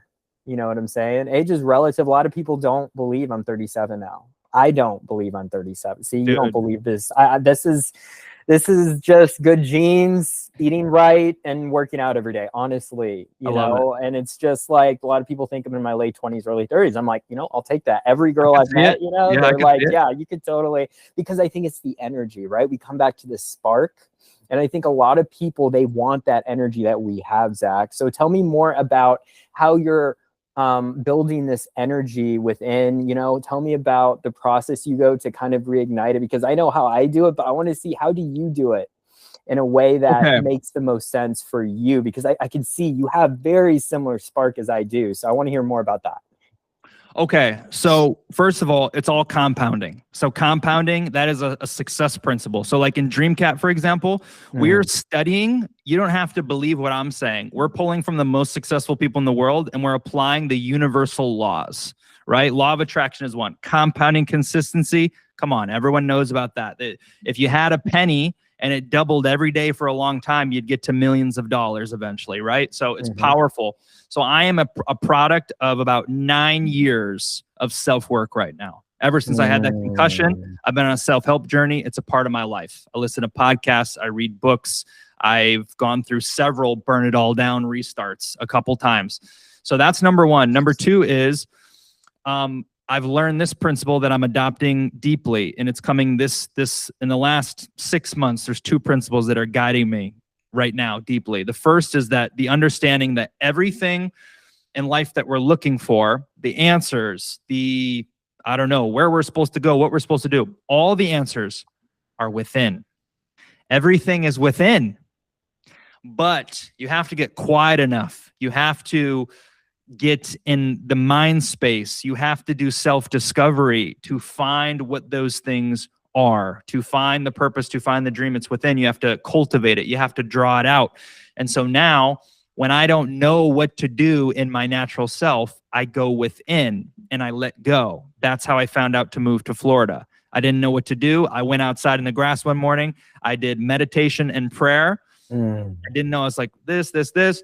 I got up and I started walking, and I had nothing. And within a minute, a thought came into my head, and it said, it was like, where you live now, are you currently growing, and is it moving you closer to your dream? Yes or no? And I realized, well, no, ever since I created Dreamcat, I no longer need the city of Charlotte. I no longer need this proximity.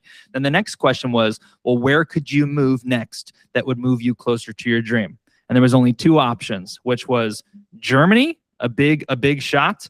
That was one. I actually explored it. I looked at it. Really? And Orlando was the other. And so Germany, I realized I love America. The apartments aren't up to par. What? No air conditioning. Open the windows. This isn't for me. That's amazing. Orlando, this has been exactly where I'm supposed to be. There's been many more synchronicities where it's like, there's a specialty that I'm studying, a very deep topic. There's only one person in the world who knows this in and out. It's actually someone who worked for Walt Disney in the past, right? I'm very into theme parks and animation as well. Oh, cool. I didn't know that. Yeah, like that's one of my huge passions. So I've been to a lot of the big theme parks, and I'm going to 3 more. So when I said Tokyo, France, and California, that is to do homework on the Disneylands and the Universals and all those cities. That's 4. And so that all ties in the big dream, right? Interesting. Because, by the way, Mickey Mouse is an empire. Why? Mickey Mouse is a cult. Mickey Mouse is XRP. Everyone in Disney, 80% of people in Disneyland are wearing Mickey Mouse merch and Disney merch. Why? Psychology. Walt, one of the biggest dreamers, one of the biggest visionaries of our time, was rejected many times. Even when he had made Mickey Mouse and all this, people didn't believe in him. Study the biggest dreamer, the biggest empire. So I studied these, and what was I getting at with that? Dang, lost my train of thought. No, you're okay. You were talking about the principles. Remember? Principles, everything's within. I used meditation to figure out where I was going to move. I picked Orlando as a good place. There was a guy, I like side note stories. I have a million. I'm sorry. That's what happens. I open up new tabs in my head as we talk about something, and then I forget to go back. So thanks for keeping me on track. You're good. This is important for an interviewer, right? Come back to the main topic. Yes. So there is... I read a book that ties into all my passions, and I found this guy who worked for Walt Disney who's super dead now, super dead and gone. And in this book, he said, you know, I have 71 boxes. I just found this out like 2 weeks ago. This is how high on life I am. I'm finding out big things that support my vision in real time. Yeah. He said in the book, I have 71 boxes in my attic of all of my life's work, all my case studies, everything I've done, and someday they'll end up on eBay. And I'm like, ooh, maybe he posted them on eBay. Maybe I can track some of them down because he's like super dead now, and I don't know what happened. And later in the book, it comes out, he says, ultimately, I've retired now, and I decided I was going to give them all to Berkeley College, but they didn't want them. So I decided to donate all my work to this college. That college is in Orlando. That information is available for free at any time. I'll be going there to study soon on this topic. It's just like, that's just one of the little things that tells me you're right where you're supposed to be in Orlando for this season. It's only a season. I won't be here forever. I'm a rolling stone, you know? So each moment, each chapter calls for something else. That's why I don't have cats or dogs, by the way, because I'm still so far. Because I feel like you're a cat person. You'd get a cat, right? Or would you get a dog? Well, cat or dog? I plead the fifth on this podcast as founder of Dreamcat. I plead the fifth. We'll have to skip that question. Yeah, obviously you're gonna get a cat. That's no question there. Right. Yeah, obvious. We will not debate this. Okay. Or maybe I'd get both. Fair enough. You know, cats and dogs. You know, maybe just cats. Okay. I plead the fifth. Okay. Back to principles. All right. Sorry. Any more principles that you show up to keep you on track? Yes. So being everything within, okay, the principles, my habits, the things that shape me, right? So kind of like my routine. Yes. So I love a good morning routine. Have you ever heard of The Miracle Morning by Hal Elrod? I have. You have? Okay. Yes. I used it when I was working for that boss and a lot of good things were happening. And so I brought a lot of those principles back as I started to kind of build myself back up, which took a little while. And I've re-implemented a custom version of it. So the Miracle Morning is basically, it's an acronym. It is, I have it in the Telegram. Let me read it to you real quick. So it's about writing, it's about reading, it's about meditating and prayer. It's about exercise. It is about journaling and gratitude. Basically all of those things. And it's an autopilot thing. So look, I'll even show it to the screen. Let's see if we can see it. Yes. It's a little bit of a struggle there. Dream, exercise, affirmations. There we go. Silent scribing. Okay. I was going to say affirmations is a big one. Savers is what it's called. SAVERs, which means silence, affirmations, visualization, exercise, reading, and scribing. So that is meditation or prayer for silence. I do about 10 to 15 minutes of that each morning outside, shoes off. Connect to the earth. That's a real grounding. Yes, I've heard of this. Many benefits, very real, not random conspiracy thing. Affirmations are huge. You brainwash yourself. This is my number one. This is what I tell people. Brainwashing and belief are two of the most important characteristics of my whole character, my whole buildup, my whole mindset. The way you brainwash yourself is through repetition that is emotionally charged. Emotions is a very deep variable. So it can't be words that mean nothing. You say them over and over, they don't have as big of an effect. When they're emotionally charged and you can channel, I don't know, fear of missing out, deep passion and excitement and euphoria with them, it makes them more powerful. I do this by speaking to myself. Okay, I write out something about my dream in an I am tense. I am is possession, right? If you do your affirmations, you want them to be I am. You speak your dream not as if it's off in the distance, as if you're living it today. Okay, that's what you got to do. So not like one day I'll probably be a millionaire. No, it's like I am a millionaire, but more descriptive than that. Right. And I read them. First of all, I wrote them down at one point. I read them. That's one contact point. My eyes. So you're involving all your senses. You want to involve as many senses as you can to deepen the strength of this process of brainwashing. I read it, then I speak it out loud. So now I'm reading it, my eyes, I'm processing it, I'm thinking about it, then I am speaking, and when I speak the words, abracadabra means as I speak, I create in Latin, okay? Power in words. Words are alive, words are power, they have energy, they have frequency. They are self-fulfilling prophecies. When I speak these words, another loop happens because then I hear them again, right? I speak them and then I hear them. So I'm running this whole loop through with my affirmations. Another form I take in for the brainwashing is visual. I used to do a speech on the power of a vision wall. 3.5 reasons why you need a vision wall. Everything I put on my vision wall comes true.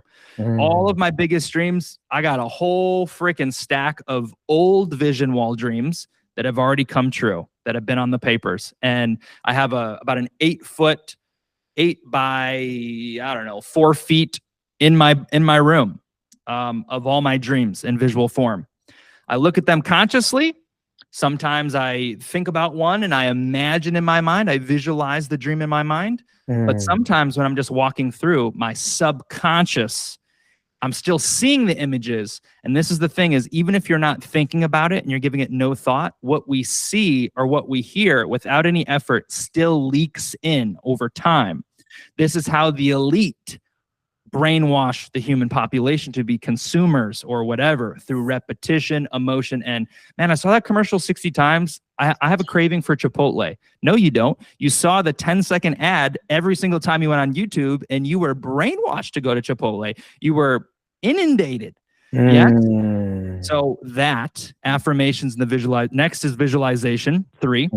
So I make miniature movies in my head of the dream. But again, I used to do this for all of them. What I'm doing right now is a chief aim. So there's one goal that I'm focused on, and I do this not just in the morning, I do it multiple times a day. And that's what we taught last night, which was the law of assumption, 6-step formula. And basically you take a 15-second clip, a movie that you've created in your own mind of yourself in present tense, making your dream come true, imagining all the feelings that you'll have in this moment. You're getting congratulated. The money's in the bank. You're looking at your bank statement. Whatever it is for you, you live it, and you repeat this in the morning. You repeat this at night right before bed, and you try to fall asleep on the loop so it enters into your dream state. 3 days ago, I dreamed about my dream coming true, and I felt the emotion. Amazing brainwashing. And you do it throughout the day, randomly, a couple times. Visualization. 4 is exercise. So this is how I cheat. I do all 6 of those steps minus exercise, and I take 1 hour, and then I do exercise independently. So it's maybe like 45 minutes. So my whole shtick is like an hour 45, which is more than most people, right? But that's okay. If this is you, he says you can do this whole thing 30 to 60 minutes. You can do push-ups for 5 and 10 minutes, burpees, jumping jacks. You don't need to do an hour and 45. You can do 2 minutes of meditation. You'd be surprised how it adds up. 5 is reading. I read on 3 topics: spiritual, which I'm working on, spiritual and my awakening, different things on that. The consciousness of water, for example, that is an interesting one. Water is alive. Water has consciousness. Water has memory. Like the movie Frozen says, Olaf says that's actually true. Water does have memory. Our bodies are majority water, so you can tap into a lot through your body by aligning with water in your own body. I'm deep. I got a nice knowledge base. I love this. A lot of stuff. Yeah. So I read on stuff like that. I read on traditional self-help. Right now we're reading Truthful Living, which is a Napoleon Hill book. It's Principles of Life, Imagination, how to be a persuasive speaker, self-help stuff. And then the other one I read about is books that relate to my big, big dream. So I don't talk about that part, but that's a little bit of the mystery. And so I'm becoming an expert on that topic and learning about the industry and all the people and all the things I need to do. And so it's threefold. I kind of split it up. And then what's last? Journaling, scribing, gratitude or goals. Some people say write out your dreams over and over each day. I don't do that. I do gratitude. So I usually do 5 minutes of gratitude. I write 10 things I'm grateful for. This is my happiness hack. People say, man, why are you so positive? Why are you so happy? One, I recognized all the bad stuff that happened to me, and it gave me perspective. I can reflect on, damn, it's a gift just to be able to work out today. Because when I had that concussion, I couldn't work out for 6 months. So you've never lost it. You've never lost to know how great it is, right? And so that is what makes me high on life, and why when the markets are down, hey, my bags are down too, guys. My bags are still crypto. If you're in crypto, your bags might be down 80% or something. Mine are right down there with you, but I'm a believer. I'm a long-term person. I believe in the future, right? Always. I didn't invest more than I could afford to lose, so I can sit on it. So yeah, that's what builds me.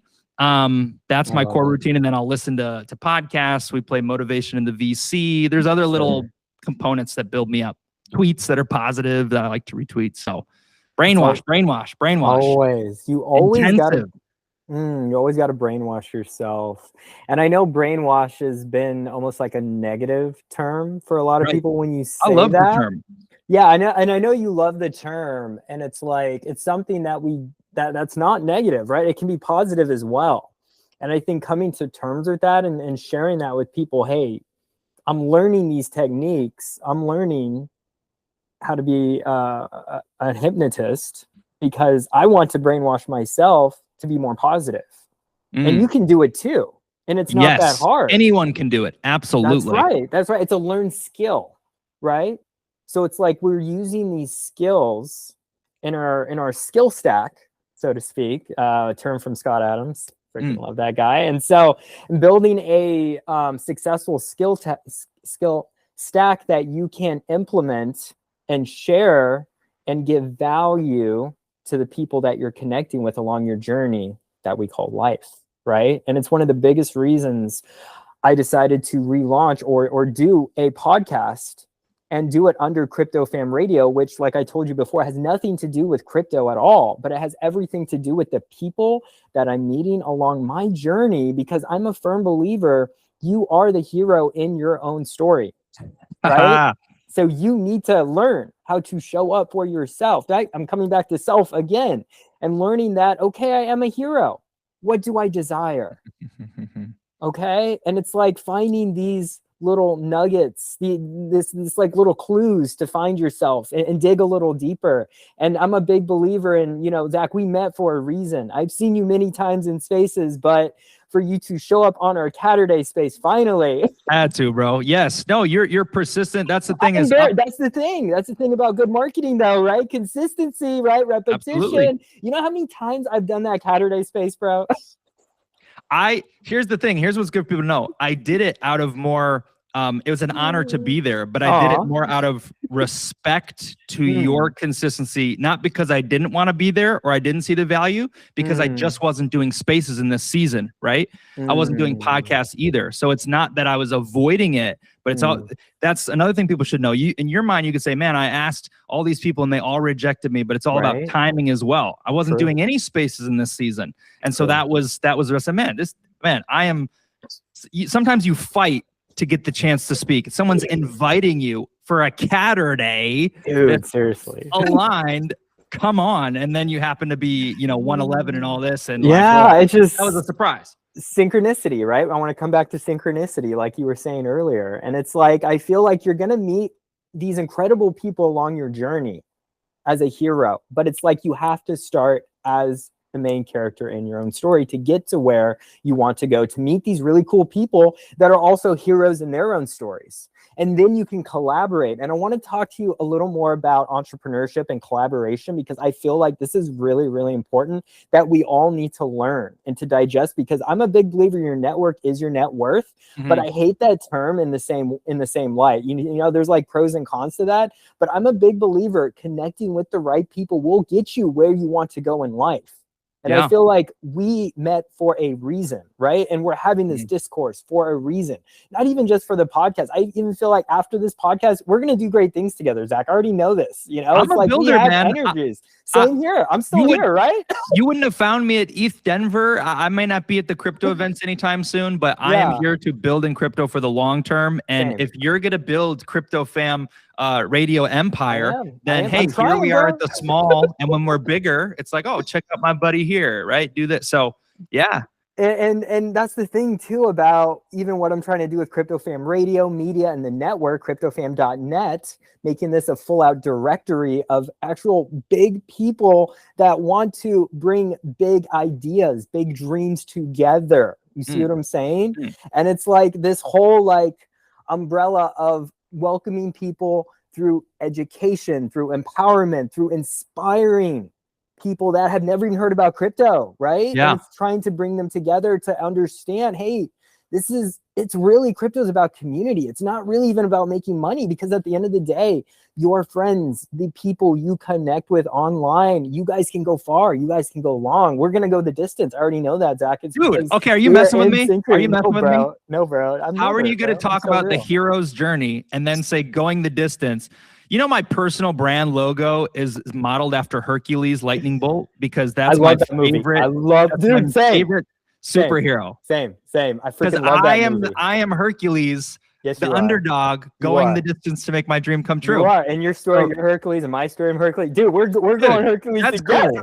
That's cool. I thought like somehow you researched something you knew about, like, no, bro. This Hercules is how I think I know, bro. Hercules is one of my favorites, bro. Hell I yeah. love that story. What a legend. Dude, that Disney movie is probably one of my faves, honestly. Mine too. I love that. But tell me more about how you find these people, I guess, within your own hero's journey. All right, going back to my question, sorry, because I hate having to ramble. Dude, ramble away, bro. Hopefully, you know, whoever listens in, that's the beauty of it. It's if it was so scripted, it might get kind of boring, but you never know the twists and turns, where you can go and what you can talk about. And I think we're having a great conversation. You know, I don't think we're boring anybody. So improv. Yeah. Love it. So take it away. Like, how do you find these meaningful connections along your journey of entrepreneurship? That's the question. I would say oftentimes for me, they've been attracted. So that's my big thing. I posted something the other day. I love the term chase your dream. I'm going to still say it. I like to say it. Chase your dream. It sounds good. I like it. But so many people are chasing, are hunting. If you're shilling your project, you're going to every single big influencer saying, buy this, but they never even reply to you. They don't care. Why have they captured your energy? Because they have become, they have attracted, they have built the audience or built the attention. Attention is energy, attention is economy. And if you can, instead of thinking, man, I need to grind to death, instead I look at how can I become the man, the cat, the founder, the educator, the visionary, the dreamer, who can become a magnet for people who think the same. So you talked about community building. There is a tribe out there for everyone. We talked about Pokemon before. Someone's dream is to talk about Pokemon 24/7, and their current friends and family say, grow up, get a job. Pokemon was your kid. Right. They should make an entire new account. Start from zero. The way the algorithms work now is they connect you to like-minded people, and they post about Pokemon, and they will find 1,000 people who love their cards, like every post, comment about how cool they are. And that's what I understand about dreamers. So tying it all together, you said, man, what keeps you going after 2 years? I know I've never flipped the switch. We're improving. We're building the pieces. We're setting the stage. And I know once I go out there and do massive action, and I never quit, and I compound and I keep it going, there will be a catalyst. I like to say it only takes one. Fail 999 times. It doesn't matter. Nobody cares, because when you find the one, you're the hero. You're the legend. How'd you do it? I always knew you could do it. Yada, yada, yada. Sure you did. You never liked my posts. You were preying on my downfall. You didn't think I could win, but I knew, because I did the inner work. All right. Sometimes the algorithm doesn't even show you too, you know, especially when you're building so focused on yourself. It's so hard to like open the blinds and see what everyone else is doing, you know? Yes. So like that's a problem right now. That's why I just made new accounts, not on X. X is still good, but on Instagram and TikTok, I've made brand new accounts. I had my Instagram for like 9 years. Painful. Wow. I got some big followers on there, big influential people. Painful because the algorithm's changed. Your own people don't see it.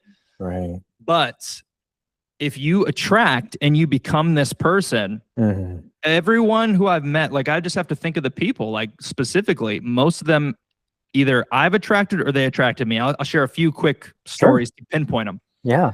How they changed my life, each person. So crypto, Kevin Cage, my tweets about abundance and living the good life attracted him to introduce me to crypto.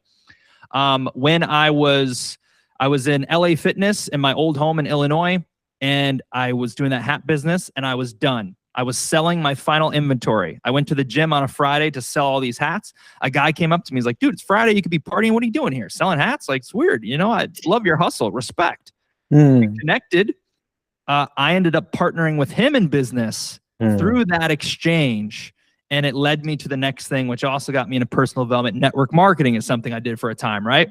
Health and wellness, health and wellness. Yep. There's another buddy who I met. I went on Jeffrey Gitomer's show. He heard that. He reached out to me. We became friends. He worked for a guru. I worked for a guru. We started calling each other and talking about success. So I can think, and then before then is like high school, right? Like high school, college, you meet friends where you go. You meet friends at the bar. We like basketball. You like basketball. But in the later parts of my journey, it's really been from either my self-creation, just being a content creator. I also went on the streets. So I did these campaigns where I would make like the cardboard signs, and I did different inspirational messages about dreams. And I also did a 40-something day campaign to reach Tony Robbins. So like I promoted Tony Robbins' book on these signs, and I went on airplanes with it, and I went to New York and cities, and I made videos and wore a GoPro. I've done all this massive action stuff, bro. Like this is part of my journey. Incredible. Did you see Tony? Did you meet Tony? He rejected me. But it's a part of my journey. I can understand. So I can tell that story in a bit if you want. But yeah, that's interesting. Yeah. But I did these signs. And so like I put myself in position to meet people. I held up signs that said something like, I don't know, what's your dream was the main one. Things that make people think, provocative thoughts. So like, are you dreaming or are you just pretending? Like, I can't remember them at the moment. I have some of them on my website, but no problem. That's how I met a lot of like-minded people. A lot of people ignored me, but some stopped and said, whoa. A girl, matter of fact, on the first day I did the Tony Robbins mission, day 1, 20 minutes in, synchronicity, by the way, sign. First person I meet. What are you doing promoting Tony Robbins? We're going to make you a star. I'm going to put you on my TikTok right now. Tony Robbins, meet this guy. Man, what are you doing? Let's meet up for coffee, blah, blah, blah. I have a book. She said, I want to buy some of your books. She invited me somewhere. She bought 10 of my books. I made $200 just from that first new action. And she set up a bunch of people at a restaurant and gave them all my book and tried to pitch me on her like managing me basically. And she was like, I want to manage you. And I didn't do it. But how do you meet people? I'm just telling you the story. I'm just telling you what you put yourself out there in a position. And that's how I've met most people. Makes sense. It doesn't necessarily like fly into my lap. Sometimes there's a friend who introduces you to a friend occasionally, but that's been my experience. Interesting. So laws of attraction, just putting yourself out there and then just frequency. What energy are you projecting? Anyone who's putting out negative, who's talking about, man, life sucks. Oh, let me tell you about on Facebook how I just lost my job and everything's terrible. Blocked, deleted. I'm sorry, respect, but I have no room for that energy. And what they're going to find in their life is more negative people, all losing their jobs, always getting fired, always getting cheated on. It's whatever you look for is what you are going to attract. It's simply a mirror. So if everything's within, right? That's what we understand. I'm in this apartment right now, and everything I'm looking at in my real world is a reflection of my inner thoughts, beliefs, and choices. And the thing with time is delayed on earth here. Okay. I can't magically manifest an ice cream cone. It takes time. I got to think about it, go buy one, drive there and get it. Okay. So if I want to change this reality and make this apartment a mansion that's poolside, I have to first believe, feel, and live in that moment, act as if, move as if with confidence for a long period of time without seeing a result, and not let my current visual reality discourage me from quitting. Oh, I want to be living in a mansion, but all I have is this apartment, right? Forget it. That's the game. Your everything within the frequency, this aligns you, attracts, directs you to a synchronicity. Hey, something just says go left instead of right. Then you meet the guy who introduces you to the thing. See, it's all like, in a way, it sort of is magical in a way, you know? It is. But at the same time, it takes work. Not everyone's going to do that. Not everyone's going to put themselves out there. Maybe they don't want what they say they do. Maybe they're just hopeful, wishful, and happy with hanging out, having a good time. You can still have a good life and go to the zoo and have friends and lots of good stuff, you know? Yeah, that's a byproduct, sure. But at the end of the day, if you really want it, you got to go get it. I mean, that's to the dreamer. I guess we should assume everyone listening is a dreamer. If you're listening, you know, hey, go to the zoo, but also like, this is for the dreamers. If you got a dream, I mean, that's the message I'm giving at least. Yeah, you got to do what you're talking. You got to do the work. You got to seek it out. You got to, it's not just falling in your lap. And that's what most people hope in this crypto space, right? Oh, someone showed me this next $1 billion project. I'm just going to buy it and do nothing. There's a problem there. The problem is if they actually get rich on it and it blows up, they are going to eventually lose the money, just like the lottery winners who go broke after 7 years, majority. Why do they go broke? Why will the degen who makes a big bag in crypto go broke? Because they never change their identity. The inner work is important. If you want to have a lot of money and you've never had any, you have to have the identity and the self-worth that I deserve to have $1 million. I don't need to blow it. It's normal for me. It's a part of my story. It's who I am. I can handle it. I can handle much, much more. I am the man who is worth this. And people self-sabotage because the identity doesn't match the reality. And this is an upside and downside to crypto, is that it breaks down the traditional barriers. If you grinded in a sales and became a sales expert and made $1 million that way, the identity would match. But if it just comes overnight when you're saying swear words and just posting stuff on Twitter, you know, being a complete degen, then damn, it's like, maybe that's why, I don't know, people are so crazy here on the app. It's basically the town hall, right? It's a way that you can connect with others, but you don't know what you're going to get when you show up to the town hall, right? Like everyone has their own stories, right? And they all want to project their own stories. They're all trying to brainwash the other person to believing their stories, to getting along, to being like, oh, you know, I got here. This is what I did. But at the end of the day, you have to keep true to yourself, right? And you have to be, from what I've experienced, you have to be authentic. Right? Best way, find your tribe, right? Exactly. You know, and it's more than that, just finding your tribe. It's finding your truth, you know, and a lot of people, I feel, they haven't found their truth. They haven't really spent time in that inner self, work. That inner development, right? Inner self. And so when you found your truth, you found your authentic voice. And this is why I tell people, request the mic. Even if you don't know, that's the first thing I do. Well, I listen in to make sure I like the space, what they're sharing, whatever, if I want to actually talk to the people. But then I'm always requesting that mic because I want to speak, because I have something of value to add to the space that I know, because I've done my assessment. I've done my DYOR now. I know usually in the first 10 seconds, you can kind of get a read on if this space is going more positive or negative, right? So it's like, oh, a bunch of complainers, a bunch of excuse makers, blah, blah, blah. It's a cabal I don't want to be a part of. Or it's like, oh, wow, they're actually trying to support other communities. They actually want to uplift their, you know, whatever project there. It's not vaporware. It's some type of utility, something that I resonate with, blah, blah, blah, right? So it's like at the end of the day, you just really have to figure out yourself. You have to stay true, stay authentic, and you have to know what you want, and then people will come. right? That they will come. It's just you have to keep speaking your truth. And Right. I've learned this basically since last summer, even 2 years ago when I started space hosting back in late 2022, early 2023 with the Croginal cats. That was my first ever. Oh, no way. OG community. Yeah, on Kronos. Yeah. Oh, okay. I Cats. think we did establish this a while back, the one time we met, but when I made the whole cat collective, Croginal was a part of that for a while. Really? Yeah. That I talked to a few other, I know like two of the people. I don't remember their names off. One of the guys, maybe he's from a different country, has like a heavy accent. Maybe that makes you know who that is. Sidril. Yeah, actually that is. Yeah. We still talk. We're still in the same Discord. I wouldn't say together. like we're best friends, but had him on a space, DM'd, talked about cats. So dude, bro, I need to follow up with that guy. But yeah, we go way back. There were some guys from Canada, Toronto area that were on the team that decided to leave. There was this one guy in California that was on the team. He left.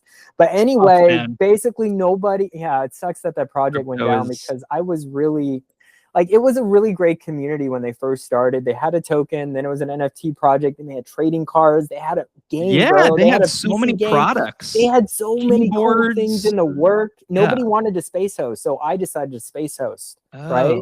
That's how I got involved. That was part of the team space hosting. And then from there, I decided to try to help all of CrowFam. That was the hashtag CrowFam, right? And try to run a 24/7 CrowFam radio show on Spaces. That was how Crypto Fam Radio basically came to be, kind of a little my origin story, right? My lore, right? So cool. Did the rebrand early last year, became crypto. We want to be inclusive, not exclusive, embrace all the blockchains, blah, blah, blah. So it's like coming to terms with a lot of different types of people. Coming back to authenticity, though, what I'm saying is you have to find this. Not everyone is born with this authentic voice, is what I'm saying. And it's I feel like it's taking you years, and most people it does.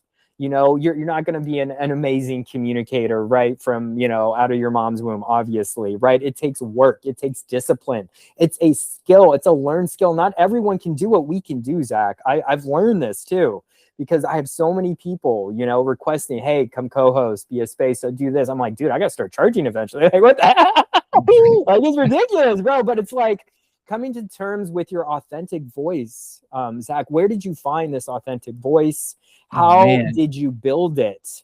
And what would you recommend for people to also try to find their authentic voice when they're trying to build their communication skills? Because, this is a learned skill and everyone wants to achieve it. Everyone wants what we have, Zach. Hey, well, you're making me feel good. They all want what we got. We got it. Let's go. We do it. So how did you get there? Oratory communication is a great skill. It absolutely is. And some people have the power of written word, a lot of different skills. But yeah, it's useful and it's powerful impact. Yeah. Well, first of all, it's a little bit cliche, but I kind of think you're always a pretender until you actually do it. So when you first start, just be okay with it sucking, right?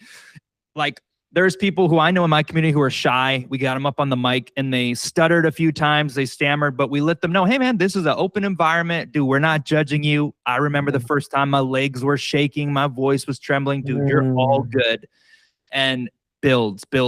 And so for me, fake it till you make it. I failed speech class in college. I got an F. Okay. And then I ended up speaking on stage a couple years later. Wow, that's amazing. So it comes from putting yourselves in positions to practice this. So if we're just talking about speaking and someone wants to be a better speaker, gosh dang, X is incredible because no one can see your face.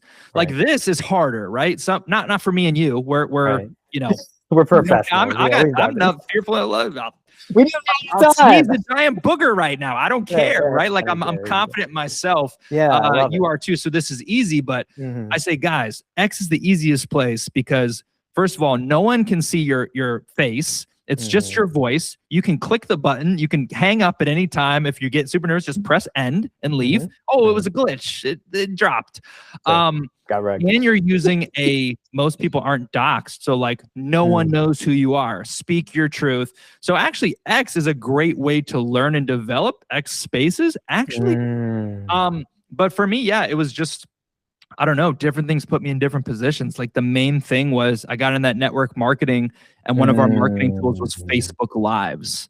And so I had a lower tone. I had eyes that were not very intimate with the camera. I was kind of just like, yeah, you know, I said the things, but my tonality, my enthusiasm. Notice all the hand movements I do. That's learned as well, right? I'm very expressive. That is something you learn as a speaker. It amplifies your message. It makes you better to watch instead of, you know, yeah, I'm really enjoying this conversation with you, fam, and you know, like standing still. It's boring. It's so boring. So yeah, I got you learn along the way. I learned through the fire of self-experience. Almost, I did go to college. I did get the degree, but I almost didn't even need it.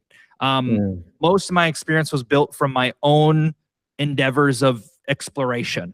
Like I said, I did the GoPros. I made videos. I just did it. You know, I did Facebook Lives before that. It's just a stacked on build thing. I will say network marketing was a super big building block for me.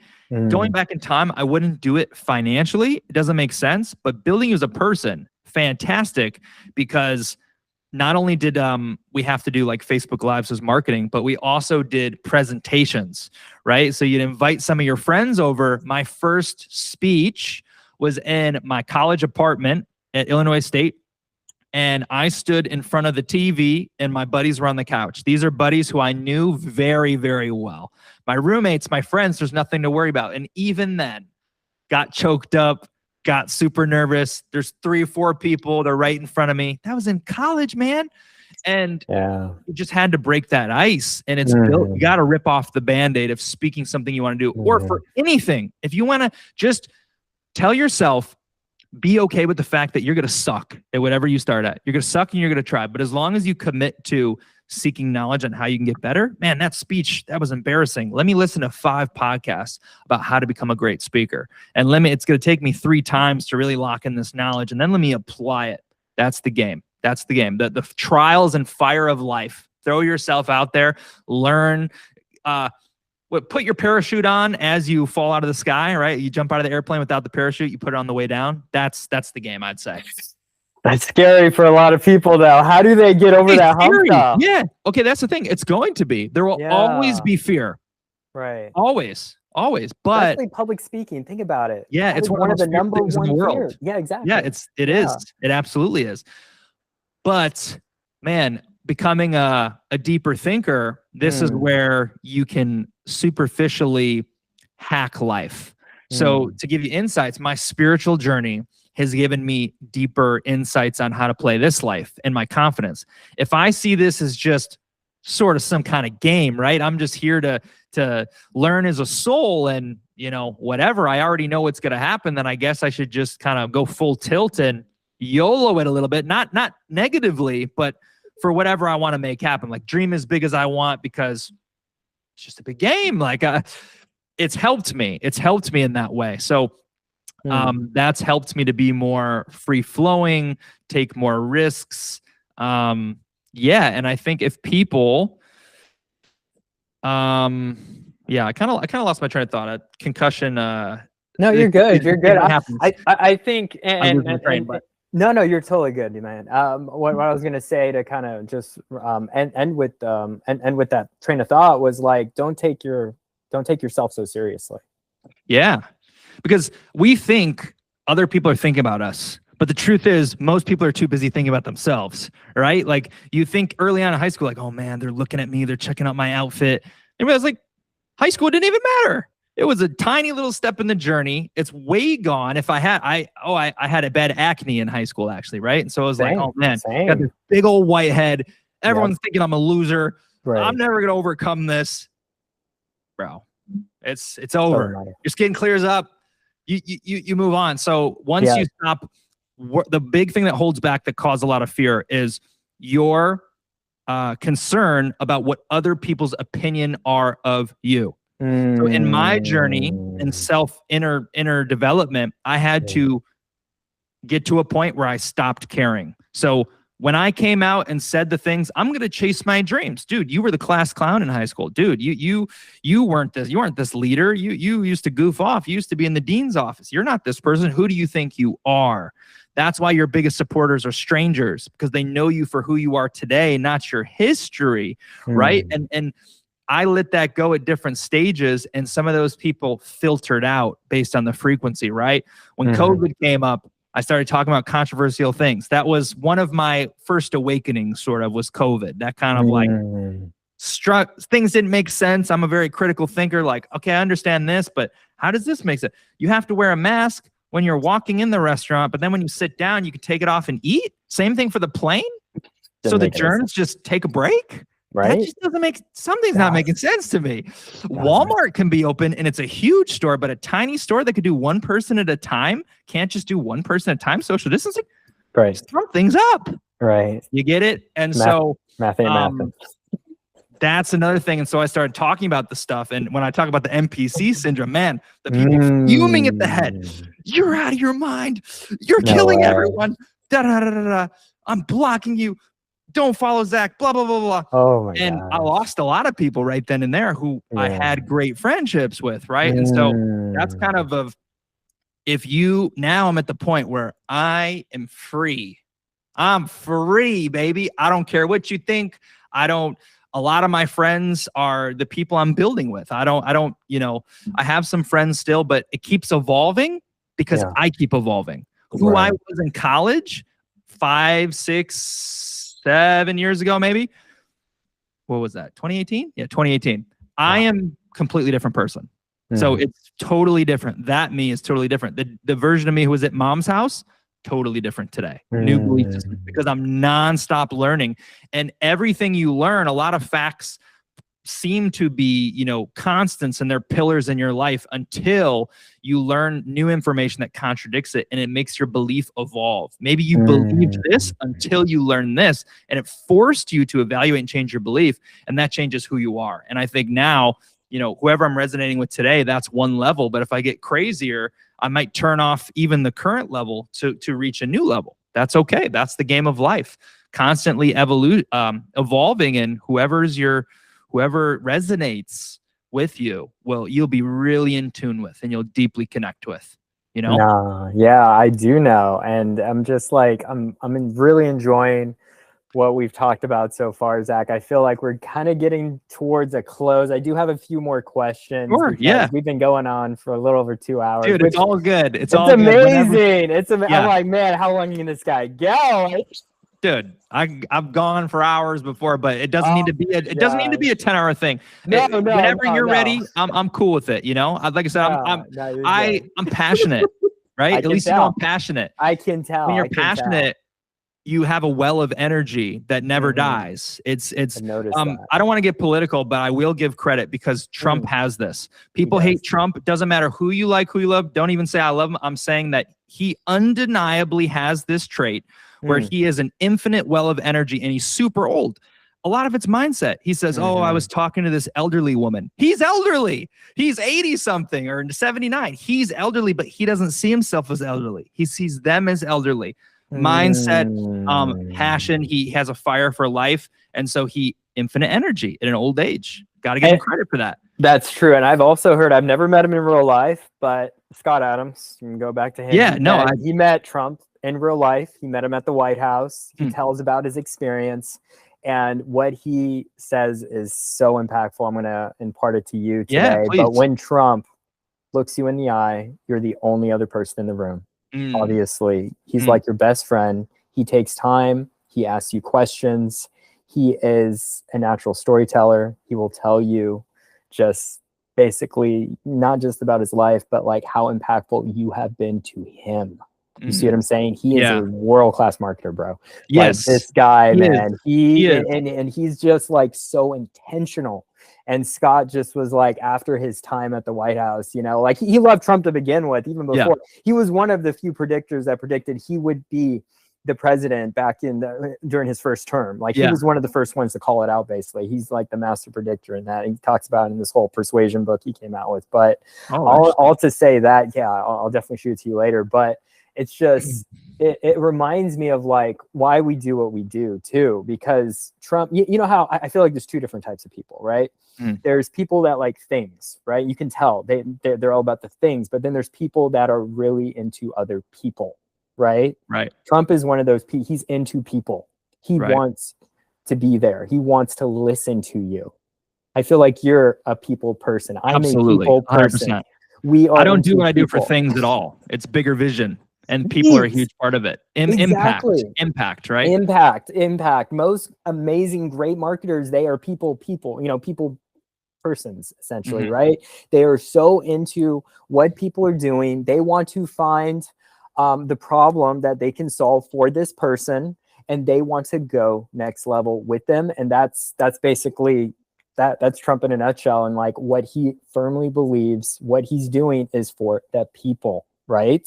Right. So I'm really, I love that energy. And I think that's how he finds his energy and the people that he connects with. You see along his journey and all his route and his mindset, coming back to self. I'm sure he's had decades of self-development, and it's like, and he's got that, because he's like that much older than us, right? He's had that experience, I guess is what I'm saying. And it's like having that lifelong experience, you can really impact someone in such a huge way, and have such a big difference. And I feel like, and this was something I wanted to go back to before we end too, about Grant Cardone. It wasn't Grant, but I heard an amazing interview from Unscripted. I don't know if you know Leslie at all, but she's a huge YouTube influencer. She's part of Crypto Empress and what they're doing, whatever. I know Crypto Empress. Yes. So she's part of Crypto. Yeah, Leslie's part of her tribe, essentially, right? So anyway, she sat down with Gary Cardone. So his brother. Yeah, he's he was the one who put Grant onto crypto, actually. That's right. Twin brother. Right.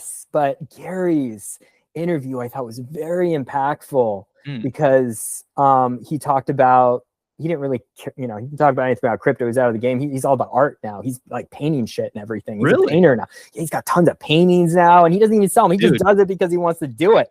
Like, and you really should listen to that interview. I'll shoot it over to you later because it was all on live stream. It's all live. It's not pre-taped like we're doing here, but it's like Leslie was asking these really thoughtful questions, and she's a great interviewer in her own right. I'm actually going to be a guest on her podcast, which I'm really excited about next month, bro. I know, bro. I'm so pumped. Big shout out to Leslie. All right, anyway. All that to say, she was interviewing, Gary. And so what Gary said, I thought was really interesting about being a media personality. All right. And I think this is something we can both take away since we're kind of both doing this in a lot of ways. But he said, more than anything, right, become an expert at whatever you're doing, whatever your dream is, but be consistent, right? And finding your consistency with your own voice, because that is what it will separate you from everyone else. You will not only be relatable, but you will be authentic. Right. And this authenticity, as long as you stay consistent, this is why I know we're both going to make it, bro, because let's go. Bro, all we have to do is continue to show up, continue to serve others, and continue to solve problems that people have. You see what I'm saying? Because it's the problem solvers that, it's not key right there. Exactly. That is key, right? Because it's not like, oh, where's the money? Right? It's like chasing after money. No, it's like great marketing is how do you solve these problems for others, and you consistently keep showing up for them. So to say all that, how are you solving people's problems today, Zach? Okay. Wow. Good. All right. So you sparked a few thoughts that I want to love it. I want to hit on, and then I'll definitely hit the solving problem. So 2 great thoughts. Here's a great deep one. These are the kind of conversations I like to have, and I think you can wavelength with me on this. Love it. I have no one to talk about this kind of stuff with, okay? What I'm about to hit you with. Me now, bro. Let's go. Because you just made brought it to my attention. I have made an observation. It was even kind of like even more clear now, is that a lot of people go into life and have big success. Sometimes it's finance. What comes after finance? Oftentimes it's purpose. And then even after the purpose, there's another step that comes in the hierarchy of human desires and wants, right? Everyone starts with money because it's the most easy thing. I have noticed a lot of greats or a lot of big time people have gone over time to art and music. If you go at a dumbed down level and you're evaluating Earth as a whole, they are 2 of the most influential, expressive powerful things on earth. And the one that I'm actually more drawn to right now is music. And later, already in my life, my dad was very into music. He played piano. He had a dream for that. And one thing on my list right now is like, I was never a good dancer, never a good singer, but I'd love to learn piano. I'm very I used to be into like rap and everything. And now it's like Mozart, Beethoven, like I'm attracted to it. And this is a high IQ thing. I'm attracted to Vienna, Austria, and the operas and the all that stuff. Like Jim Carrey is another example. Jim Carrey, comedian, conquer the world, get the Grammys, get the Golden Globes. And now for years, after his awakening, by the way, I would bet Gary Cardone has had a quiet awakening that he didn't tell anyone about, didn't project. Because this is what happens after. You realize the deeper meaning of life and like expression and art. Art and music are huge on this earth. And music for me, I can see coming into my life later more. But I thought that was cool. Interesting. They aren't the only two. A lot turn to art later in life after they make it. That was thought number one. Thought number two was you talked about purpose and solving problems. I don't hear a lot of people talk about that because maybe that's a creator thing. Most people are looking for like, how can I make money? And even the people who are doing the Amazon stores and the drop shipping and still making money, they don't really talk about solving problems. They just talk about a system to get rich and make money, right? Print money. That's what I see. But it's interesting that you said that, because what I tell people is, what's your dream? In the hierarchy of dreaming, most people's dreams start with physical things. I want a mansion. I want to take care of my family. I want to spend more time with my kids. Valid. But as you do the self-work and you find your purpose, your big dream encompasses, it is a mutually beneficial exchange. The biggest dreamers in the world have a mutually beneficial exchange. And if you solve enough problems of the world and you pick a big enough solution to problems, as an after effect of serving the world, you will have everything you ever wanted and needed. The riches will find you. Just ask Jeff Bezos, who gives overnight shipping. It's a convenience. It's one click. He did us a service. He deserves, screw the billionaires. He deserves it. Yeah. He deserves it. Innovator, visionary. How about Elon Musk? Same thing, man. He saw an opportunity. He made it cool. And it's cool to maybe have a car that's self-driving, that has Falcon doors on it. That's cool. That is serving people. And so the thing that I'm very proud of is that I used to say back then, it was just, I want to be a billionaire someday. That's all I had, the money. And then I said, how? And then later I learned and developed, I got to be in service somehow. And that's the ultimate trade that will get me there. And so I found a way where I can get everything I want by making the world a great place, inspiring, uplifting. And so that's a segue into, how do I solve problems, right? This is something that I've hammered in and that I'm on fire for life for, and which is so amazing. At layer one of Dreamcat today, it's simple and twofold. The first way is, my pitch to you is, if I'm not going to be selling the token and I'm not going to be, capitalizing on you that way, what's the point of all my efforts? I'm transparent. I'm honest. Just like you said, I put it all out. I said, listen, it's a perfectly fair trade. My goal is to build a brand, is to build a community of like-minded people who have and chase their dreams. This is what I want.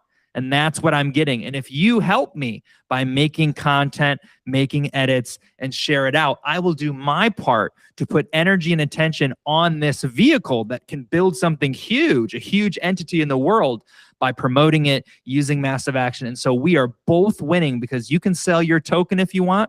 The sooner you believe, the more you create, you can impact the heights of how big this goes. A fair trade.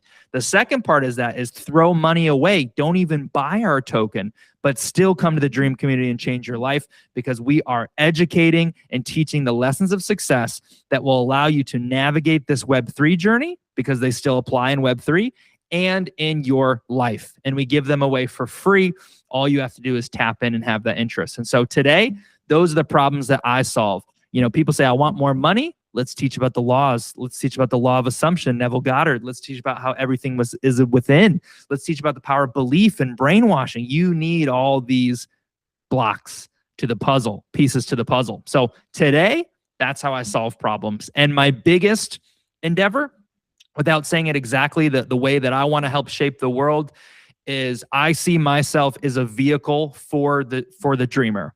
I will be a catalyst and influence to inspire millions of people through imagination, through Christmas, which is a very good vehicle. My favorite holiday, a holiday associated with joy, a time of possibility, a time of happiness. I love everything about it. It's one of my big passions. So I will use that vehicle as well as inspiration in some of these tools on a grand stage to bring people joy, tap them into imagination, tap them into wonder and dreaming. And so it all serves. And in the process, I'll get exactly what I want. I'll spend my entire life not working a job I hate as a car insurance salesman or something I don't care about, but tying all my dreams together. My passion for dreams, animation, imagination, my passion for Christmas, my passion for self-help. And it is a triangle that is connected, converging into one big dream. Oh my gosh, that's incredible. You are such an inspiration, Zack. I really appreciate your time. Seriously, man, you made my morning. Like, seriously. I'm glad, man. Bro. Yeah, you made my morning. I absolutely love our conversation here today. Where can people find you if they want to learn more about achieving their dreams, getting to the bigger dream that they want in their own life? Where can they find Dreamcat? Yes. We live on X mainly. So I have two X's, but the main one would just be Dreamcat Solana on X. That would be the main one. And then the websites, if you want to find all of this, right? If you want to find the Tony Robbins story or the story about how I wrote my book or how I met this person, I share all the stories. The way I set my website up is it's one big journey of becoming, right? So I document each year. So that's zackkrupp.com, my name, first and last. And then if you want to know more about Dreamcat, dreamcat.xyz, and they're both interconnected. So you can find everything and check it out and tap in or learn something or whatever. Maybe we'll become friends, do something together. I welcome it. If you're like-minded, I mean, man, I get a kick. One of my things that I'm proud of that, it's not just about some selfish underlying, play to get rich off of people. No, I can't help it. I want to see you win, fam. I do. I really do. I get enjoyment and pleasure out of seeing other people win, uncover the greatness within. Because if you're a soul, again, you have a purpose, and I want to help you find it. I want to help you align with your dream, and then I want to chase it together. I'm here becoming each day in the Telegram on X, and I'm documenting the journey, and I'm going to do it. So if you're a dreamer like me, my invitation is, hey, you can be a part of this. Your dream can be a part of this dream because you're a dreamer. And while you're talking about the pursuits and the hardships, man, you can just put chasing my dream, ticker dream, and pump your bags while you're chasing your big vision and dream. Right? Isn't that like a good, like a solid, doesn't that make sense? Huge. I love it. Yes. Why wouldn't anyone be on this? That's what we do, man. Niche communities. That's the power of crypto. So thanks, dude. Thanks for having me on. Thank you. A place to share some of my story, hear some of your ideas, have a great conversation. I live for it. I really do. Me too. Me too. So thank you again. I appreciate you, Zack, and we'll see you next time, fam. Thank you. We'll catch you, brother. Take care. Thank you.